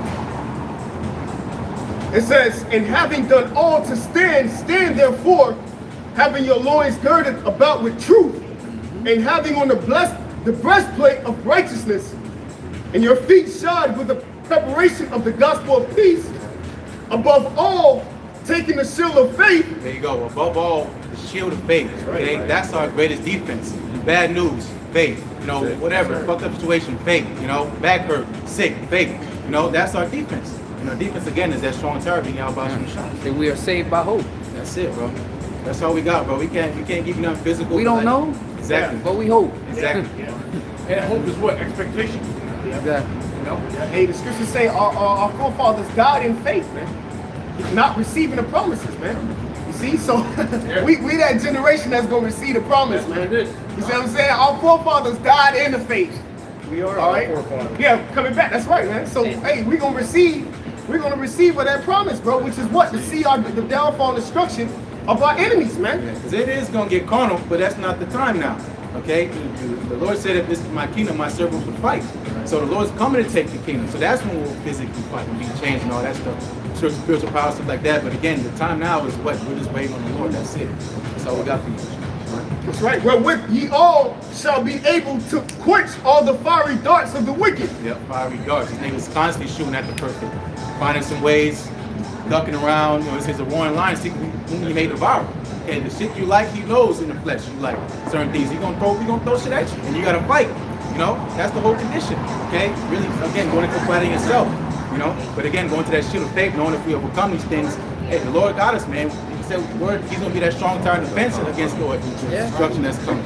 You know.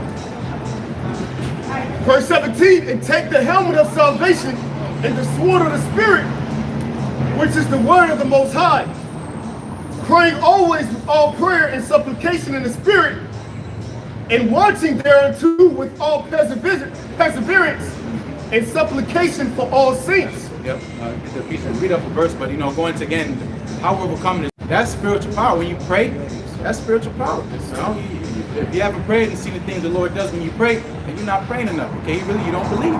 Okay, but prayer is an act of faith. Okay, because the Lord said in the condition that we have to pray to Him. If He didn't do that, we wouldn't cry out to Him. We'll try to find out our own way to do all things, you know. And there wouldn't be no need for the Lord to be glorified. That's why He's setting up for the time to come, a time like no other. Okay, all avenues, every crack, every crevice, the Lord got covered with judgment. And it's all point of privacy. So the only way you can escape that is you really have to be lifted out of here. You're gonna have to lift it out. And that goes into the strength of our salvation. We're saw in the 5th chapter. Okay, everywhere, but look at it, we're gonna run here, we're going here. We're looking up. Because the Lord gonna beam us up, Lord's will, you know? We're gonna get beamed up, that's crazy. This is 2 Corinthians chapter 10. I'm gonna start at verse 3. For though we walk in the flesh, We do not war after the flesh. So though we walk in the flesh, we don't war after the flesh. Our battle is not physical. Okay, it's firstly spiritual, then of course it shows out in a physical sense. But firstly, it's in the spirit. Okay, because again, there's a whole realm of going to condition of earth that people do not see, the spiritual realm. They don't understand the spiritual realm. And so it goes into some spooky stuff. We don't understand the spirituality of existence. Everything always starts first in the spirit. So going into again, us turning from that evil and coming into where we are right now, that was a spirit. There was a demon on us that got off of us. Okay, the Lord did an exorcism, you could say, by us hearing the word and being cleansed, that whatever unclean spirit was in us left. You know. And that's the converting of our soul, going to take heed to the words of the Lord, Hey, that Ezekiel 37 said we were these dry bones of the whole house of Israel. And the question was asked, and these bones rise up and live? All right, like the brother was just going into. That was us, man. We didn't know who we were. We were walking around lost like the rest of these people. But hey, man, that spiritual intervention, that divine intervention came in and raised us from the dead, more or less to say, man. All right? And that's why when people see us, they get bugged out because it says we're a spectacle. We made a spectacle, like something to look at, like this is not normal. Right. That's why the first thing people do, naturally, they just stop. Because people, they said they're scared. They fear things they don't understand. Okay, it's really fear. That's a reaction of fear. Okay, because they see power, but they don't know how to really deal with it, so they just start stopping. What they like to do is call out, oh, well, you do it, you know, but they don't understand. The scriptures say, purge me with hyssop, wash me clean, thoroughly, okay, that I can what? Teach sinners, to repent, man. Yep. And that's what we're doing. That's why people are afraid. Okay, they lack the understanding because they don't see the purity in the spirit. They don't see the cleansing of the word of Yahweh Shah that's working within us, that's showing outwardly, man. And that's why it goes into us being a new person. We're unrecognizable, not physically, but spiritually. People can't attach to us no more because we don't run with them no more. Right. No, because the shit we used to do, that's really in this world. A friend is you do shit you like together. That's a friend. That's not a real friend. That's why when the time will come into, it says the love of many waxing cold because we don't like each other. You just like the same football team. You might like the same, bar or whatever, same drink. But other than that, there's no connection with you people. Okay, we're bonded through the spirit. That's why our strength is strong. With them, they're not. They have no bond because again, they're gonna start fighting for their own selves because all they care about is the damn self. Yeah, just like you was just saying about we're unrecognizable to these people, man. Hey, we are kind of unrecognizable in the physical sense. Not that our faces look different, but like, you see somebody that you ain't seen in a while that you was in the world with, and they're like, bro, something about you didn't change, bro. You sure you don't want to go hit up the club right quick? You sure you don't want to go do this and do that real quick? Hey, man, you changed something about you. You don't like doing this shit no more. Oh, now you too good now? So hey, we're basically unrecognizable, man. Yeah, we might have been like a happy-go-lucky dude, probably real cheerful and stuff, but now you just always mean-mugging. People are like, why are you always mad now? What the hell's wrong with this dude? I'm scared to talk to him now because you're oppressed now. You know what the hell's going on. You go to him, It's the book of 1 Peter 4 and verse 4. It says, wherein they think it strange that he run not with them to the same excess of riot, speaking evil of you. Okay, since we're not going the same ways of the world, the same ways of how we used to be, all right, they thinking of us as basically just the outcasts, all right? They outcast us out from the world, all right? We're not from the world, the scripture says. Okay, we're not smoking no more. Okay, you got the women that actually turned away from the evil things they used to do. Okay, hey, they came into this truth. Okay, they're looked at even different. All right, the men are looked at different. We out here on the highways and hedges. All right, preaching at the Bible. All right, they think what? We through out here, man. That's Wisdom Psalm the 3rd chapter. It says, in the sight of the wise, they seem to die. Right. And departing from us to be misery. Like this man's wasting his life away. He's wasting his time. He's literally killing himself. He's torturing himself, following up the way that, they gave up everything, whatever, they call what we do nonsense. Even the Lord said it. He said it by the foolishness of preaching. So yeah, it's foolishness, but it says the foolishness of the Most High is wiser than men. This is the wisest thing we can do coming out here. This is the best bet. Again, showing our righteous sacrifice when it's our obedience. I'll go back to it. This is a quick verse. Wherein they think it strange that ye run not with them to the same excess of riot, speaking evil of you. So yeah, they'll speak evil of you. That's the first thing. Especially when you first come into truth, that's what the hottest going to be, because you got to start severing ties. You locked in, you tangled all these nice knots, and knots goes into confusion. You know, you got to cut that shit off. You know, so when you start reading, and you know, I remember for myself, I always go outside and start reading. My grandparents looking at me like, dude, bugging up because I'm reading the Bible. Every time I come over, why are you reading the scriptures? And I'm like, this don't make no sense. Why are you asking me? And it's like, it's a problem while I'm reading the scripture. You know? Hey, well, you said it too, because what? When you first come in, so you're actually like super zealous. Exactly. And so you want to tell everybody, you want to tell your family and your friends, like, yo, we can get them on board. Yeah. But then you start realizing, oh, they ain't with it. They're looking at you like you crazy. Now you got to make a choice, like, oh, do I keep serving the Lord, or do I and be like an outcast to my family and friends, or do I just go back into the world with them? You know, because it seems more comfortable just to go back in the world with them, because it just go back to normal. That's the easy road. That's the easy route. You know, but if you decide to continue to serve the Lord, what's the scripture say in the book of Sirach, chapter 2? It says, prepare thy soul for temptation. It's hard. You're gonna try to, man, maybe let me just sugarcoat this, and let me go back and just be, you know, stuff like, let me just get a Christmas present, fuck it. You know, let me just do that. I'm gonna buy Christmas presents. You know, act like what I kind of believe in the Lord. No, you can't ride the fence. The scriptures tell you to be about being lukewarm. You gotta be in it or you gotta be out. It's better if you just be out. And it shows that, all right, you ain't fucking with it. You ain't trying to, like, you know what I'm saying? You ain't trying to like be like you trying to sneak in. Nah, I ain't with it. Just be like you ain't with it, bro. Stop trying to front like you with it, but then you actually with the world. Because that shit is ugly to that Heavenly Father, and we see that too. You know, brothers can see it too. You trying to like balance this shit out. Nah, there is a balance. Don't get me wrong, but if you still struggling with the world like that, in 2021, we about to get into 2022, then this is clearly not for you. All right? Because what? The Lord would have completely cast you or spewed you out a long time ago. But here it is, you trying to, I'm an Israelite, but at the same time, I'm still getting lined up. Man, that's weak demons, bro. That's the weakest demon, bro. Line up, smoking blunts. You got the fear of the Lord in you, but stop that shit immediately. That's like one of the first things you're supposed to stop. And then when you're zealous, you try to tell all your friends and family, and then you feel, oh, they ain't with it. Well, fuck it. I guess I gotta do this by myself, like the scripture said. I gotta find a like-minded brother. But an average nigga, just a regular ass Jake, he's gonna continue to what? I want my friends. I like getting high. Bro, you're gonna the Lord's gonna see you, bro. Yeah, the Lord sees through all that. What's it say in the book of Sirach, chapter wisdom of Solomon, Sirach, I believe. As the Lord 10,000 times brighter than the sun. He sees all your bullshit ways, bro.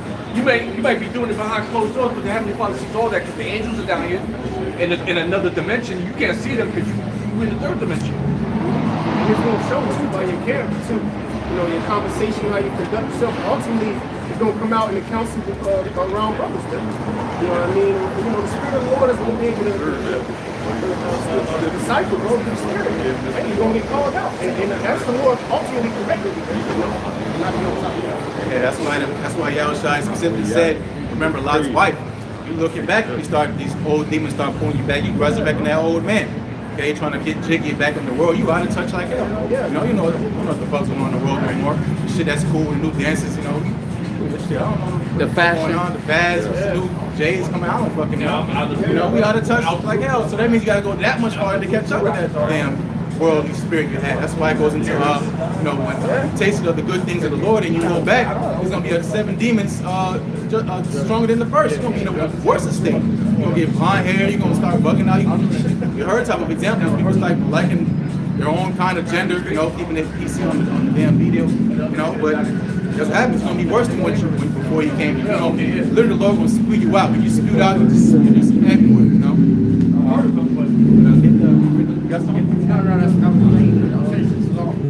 We go back up and start back at 3. 2 Corinthians 10:3. For though we walk in the flesh, we do not war after the flesh. For the weapons of our warfare are not carnal, but mighty through the Most High, to the pulling down of strongholds, casting down imaginations, and every high thing that exalted itself against the knowledge of Yahweh, and bringing into captivity every thought to the obedience of Hamashiach.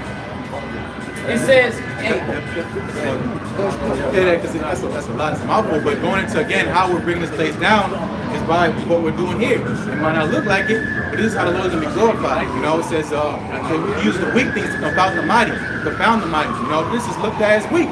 People walk by and they're calling mighty. They're called a bunch of weak ass niggas. That's what they see. You know, but this is strength. You know, but you know now this is strength to be able to endure these things, which obviously is often the Spirit of the Lord. Again, to turn away from your aspirations and dreams to serve a power you don't see. Okay, physically you don't see. That's like people say that's magical. That's a miracle. You know, and continue to do this and continue on and push.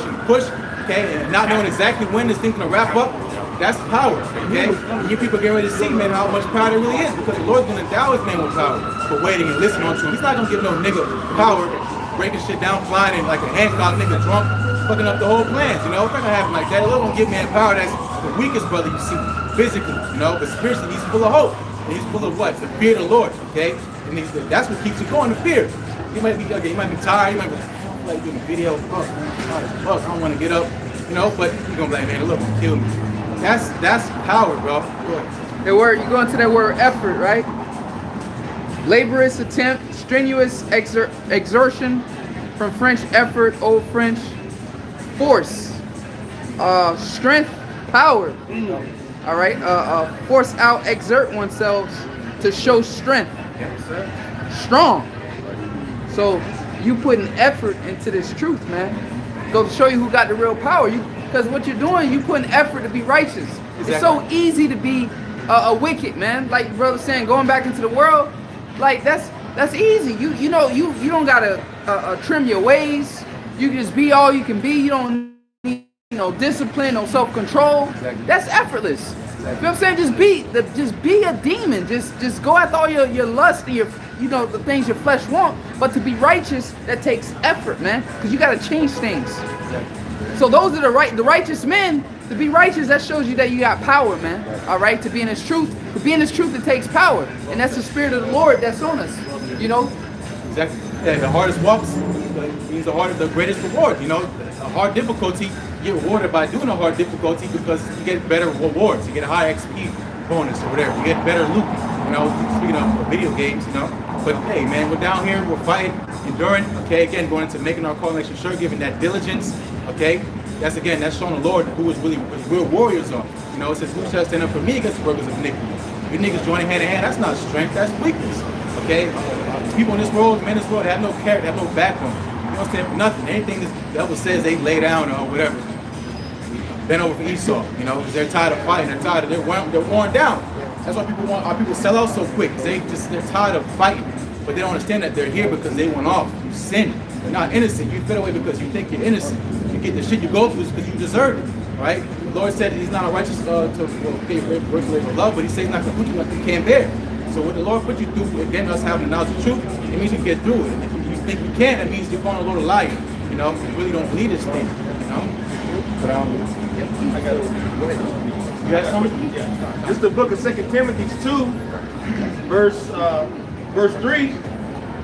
It reads, "Thou therefore endure hardness as a good soldier of Yahushua HaMashiach." Yep. So that's the endurance. Okay. When you test something's hardness, it goes through an endurance test. Okay.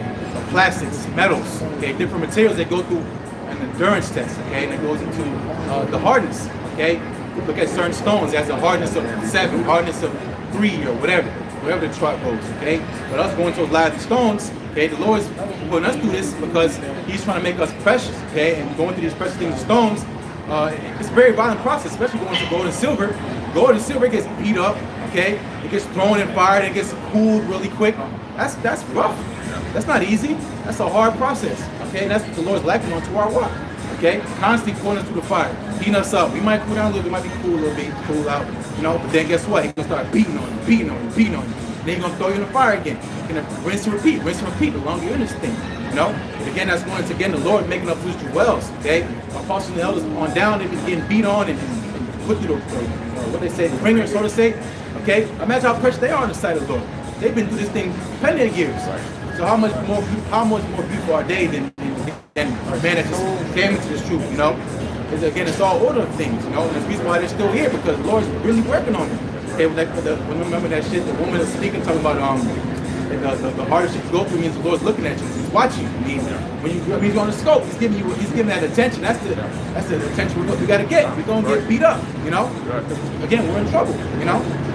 Can I say this real quick? You know, in the scriptures say, I have chosen a precious stone, man. Yahushua, you know, tried, refined, man. Okay, the chief cornerstone, man. So Yahushua had to go, when the scriptures say, despise the shame, but laid hold on eternal life, man, you know. Okay, so the Lord, if the Lord had to be tried, okay, to be that chief cornerstone, how much more the precious stones that's making up the building of the house of David, the kingdom of heaven, man. So we all got to go through that process. That's the blueprint that's laid in order to forward our faith. Yahushua, he was pressed. Yahushua went through some pressure, man. Okay, Garden of Gethsemane, all pressed. This man was pressed. You know, he was sweating blood. You know, he was stressed out. So that's coming to the time we're coming into. Like, it's not gonna be as extreme as the Lord, okay? But every man in his own respect, man. We're gonna have that walk. You know, we have to deal with our own battle to get to that crown. And real quick, to back the brother up, if Yahushua didn't go through that, we wouldn't have a shot, okay, at being in the joint heirs with Yahushua, man. So he had to make a heavy decision. Now it was already ordained through the Spirit that he was going to overcome. But like the brother said, he was pressed. If Yahushua didn't go through that pressing, all right, we wouldn't be here, bro. You know what I mean? So the Lord had to make the hardest choice that anybody on the planet Earth that can never make, man. It would never be nobody that can top the decision Yahushua had to make, man. You see, he was pressed, man. All right, and he did that for our sakes, man. The elect, man. Lord's will, bro. So hey, ain't nobody fucking with Yahushua, bro. Yeah, man. All right. Yeah, man. You gotta meditate on that, man. Yeah, man, that shit heavy, bro. Yeah, with the Lord dying for you, man, that day. Okay, because it's written about in the scriptures. All right. Yeah, you know, he actually tried to get out of it a little bit, you know, on the low key. You know, but The flesh was getting to him. yeah, the flesh was getting to him. He had to deal with the flesh like we have to deal with the flesh. But he overcome that shit, bro. Yo, the man had to go through an excruciating death on himself, man. Y'all not listening. He didn't say nothing. He didn't complain because he was a lamb. Lambs don't cry when they're sacrificed. They're quiet. You know, he didn't say anything. He just dealt with it. You know, and that's what we got to do. Yeah, the lamb. God, lamb. Yeah, God. So the lamb is what? Yeah, it's docile. He just dealt with it. Okay, gave him the spirit, and then we're here today because of that. Okay, if he didn't do that, man, hey, man, the nation of Israel would have been through. Exactly. Hey, if he didn't do that, Revelation 5th chapter, man. The seals wouldn't be open, man. Right. Hey, bro, that's what, once again, bro, the significance of Yahushua is going to be shown, man. You people are actually going to see it, man. Why he is so important, man. Like, man, Yahushua is that dude, bro. He is that dude, man. Nobody was pressed to the level of Yahushua, bro. Well, a whole nation on that man's back, man. In the decision making he had to do, bro. All right, so we can come out here and stand stiffly and boldly for him, man. All right. That's why if we be those men, bro, we gonna be joint heirs with him, bro. Right. We gonna be joint heirs with him, bro, because we stood stiffly for his name, man. Some you people don't give a fuck about, man. You don't give a fuck about the reputation of the power, man. But you're gonna learn after death by pain, bro. That's the only way you're gonna learn he exists. All right? And that's why the Lord said, be of good cheer, for I've overcome the world. He says, in the world you're going to have tribulation. You're going to catch hell, but I've overcome. I got over it. I got through it, you know? So that's our token of our victory. We already won, like what I was going into. But again, it has to play out in the physical sense. It already played out in the spiritual realm. Brother quoted mine earlier, that I will be done on earth as it is in heaven. It's already done in the heavens. We're waiting for it to play out here on earth. We're going to win, man. You got to believe that. If you're here, this is not a losing battle, okay? We're here to win. Okay, you're on the wrong team if you want to lose. Well, join some of the camps, do another shit you want to do in the world, but we're here to win. We're going to overcome this whole world. It says the beast, the image, the mark, okay? All that, okay? That's the greatest victory we're going to receive, man, because ultimately we lead on Yahweh Shai, and that's it. Victory over death, man. Conquering death. Come on, bro. Being immortal. Come on, bro. This is like the brother said, bro. This ain't 98 overall up here, bro. No, we shoot for immortality, man. That's something you people don't got no faith towards, no works towards, none of that, man. We up here doing that, man. Fighting for life. Fighting to live, man. Fighting to have mercy upon us, man. You know what I mean, bro? This is a fight. The scripture say fight the good fight of faith. Lay hold on eternal life, man. Profession. This is our life. Go ahead, bro. You got it. We got it. Okay, this is Romans chapter 8. I'm going to start at verse 16 and read to 19. The Spirit itself beareth witness with our spirit that we're the children of the Most High. Yep, or the Spirit. That's why it's to say the flesh is weak, but the Spirit indeed is willing. We know through the Spirit, man, we wouldn't be here if we didn't believe. You know, if you don't believe you're up here, you're just playing yourself, you know. But we're up here because we believe. We really believe that. And not just because we believe, because the Lord said it. You know, that gives us the confidence, all the confidence in the world. Because if the Lord said that, means what? Can't nobody take away from it, can't add from it, okay? Nothing. Because the Lord is always going to stand true. That's why I should say that the Most High be true and every man be a lie. We care what the Lord said, you know. It says, verse 17, Romans 8 and 17, and if children, then heirs, heirs of the Most High, and joint heirs with Hamashiach, is so that we suffer with him, that we may be also glorified together. Right, so we got to earn it in our own respect. You know, the Lord, of course, he promised it onto us, but he said you're going to have to go through some hell. The 2nd and 7th chapter tells you that. Okay, that path that we're walking on, fire on one side and deep waters on the other. And it's a dangerous place to fall. Okay, we're in the valley shadow of death. So you fall here, hey man, the way getting out, as far as the judgment coming, it's not a good way to go out. Okay, people die every single day, whatever. Okay, but as far as going into the mass judgment that we're talking about, hey man, you're going to be written up an example of what not to do. Okay, you know, the examples of unbelief. Okay, people that didn't believe in the Lord, what happened onto them? Your memorial is going to be us looking down and seeing you getting burnt up. Okay, You won't be defended. Exactly. All right, ultimately that's what it comes down to. The Lord ain't going to give you no defense because you, what the hell are you doing for the Lord when you're using the flesh? You sitting around watching TV all goddamn day. You're not even thinking about the Heavenly Father, not even thinking about Yahweh Shah. You just playing video games all day. I'm going to roll a blunt. I'm going to hang out with my friends. You're like, look at these people, man. None of these people give a damn about Yahweh Shah. So when that day comes, you think the Lord's going to defend these cats? No, they're going to be fuel for the fire. They're going to be part of the sacrifice that we read about earlier today.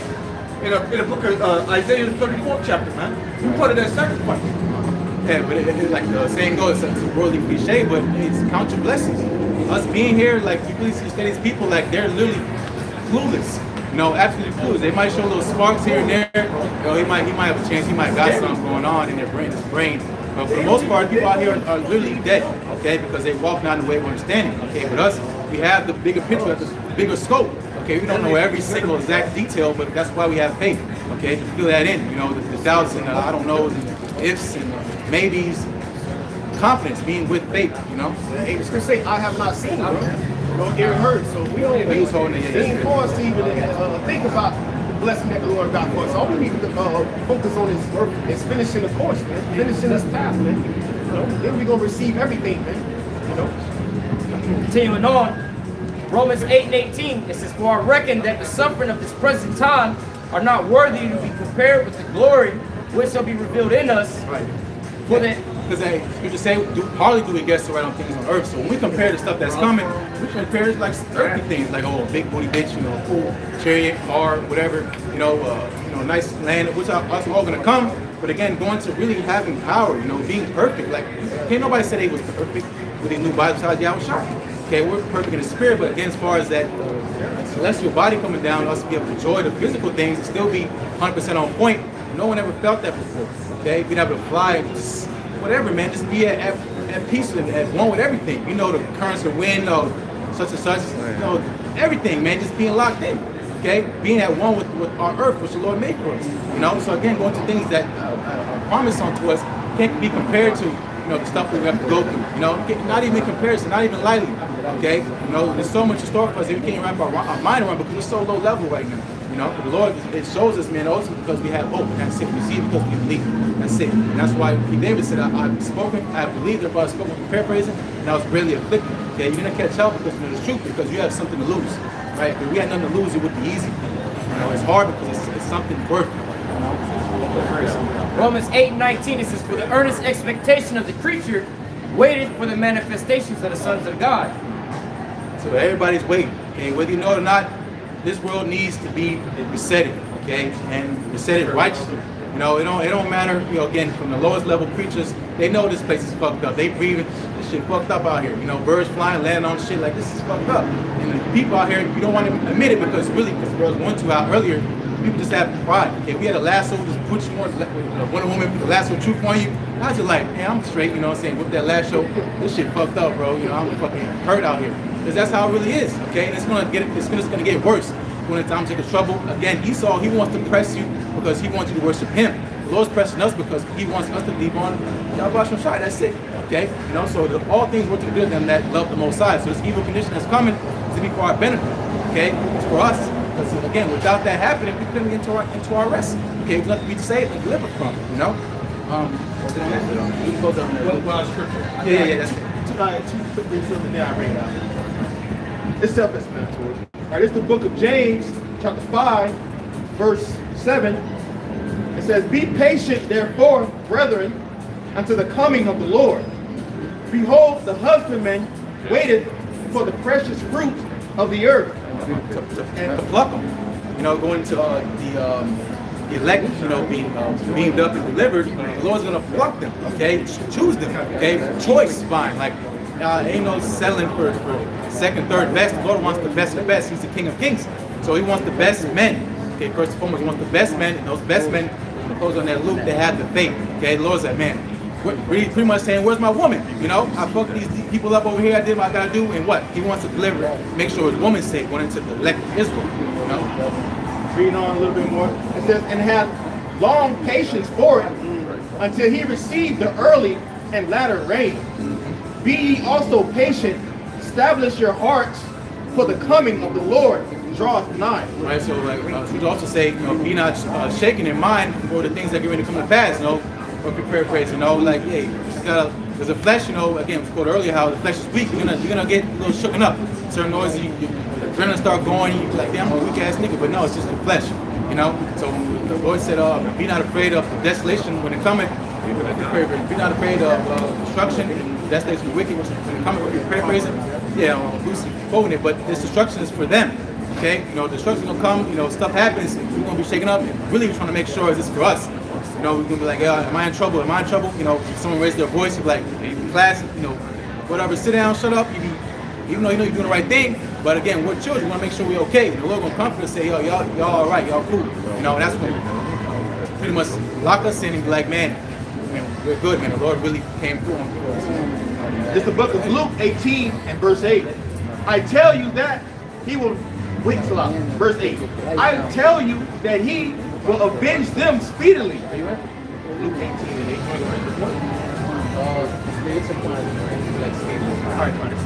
Luke 18 verse 8.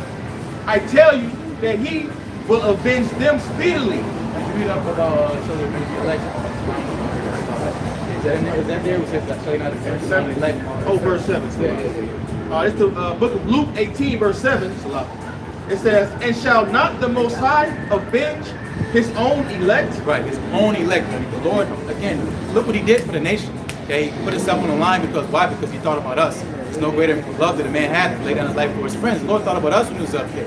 Okay, and that's the greatest sacrifice you give, is not just thinking about yourself. Okay, that's why we behave ourselves in a way, do certain things, because it doesn't just affect you, it affects the body. Okay, you have to be unselfish in this thing. Okay, even though we just do say, "Welcome, John, fear and trembling," there's a sense of selflessness in this thing. Okay, this thing is not just about you. You gotta always remember that. It says, verse 7, "And shall not the Most High avenge his own elect, which cry day and night unto him, though he bear long with them? Exactly. I tell you that he will avenge them speedily. Right. Nevertheless, when the Son of Man cometh, shall he find faith on the earth?" Right, and that's what the Lord wants. Everything that's he's coming back for, he wants the men, of course, women and children with the faith. Okay, the things we value in this world, the jewelry, the gold, the silver, things that are precious in the sight of men, the Lord don't care about that. Okay, he cares about his elect. Okay, which are likened unto gold and silver and precious stones. That's what he's coming to save them. All stuff that he's coming to take, of course, take the dominion and set up his kingdom and things like that. But he's gathering up a people. Okay, and that people is precious unto him, very, very, very precious unto him. They're going to the apple of his eye, going into the elect, and that's what we're signing and crying, because hey, put on there for the elect. Okay, this is what the Lord wants. What we're gonna do. And hey, we're gonna see who's right at the end of the day. We're gonna see if what we did was crazy, what we did was stupid. Okay, we made a wrong decision, or really you Muslim people got something to worry about. Okay, and that's what we know and believe. It's gonna play out real soon in these last days. All right. You know anything? And so with that, those words are edifying. As always, want to give all praises. Yahweh. Double honors again to the elders and apostles of Great Millstone. And peace and blessing to the hopeful elect of Israel. Come on.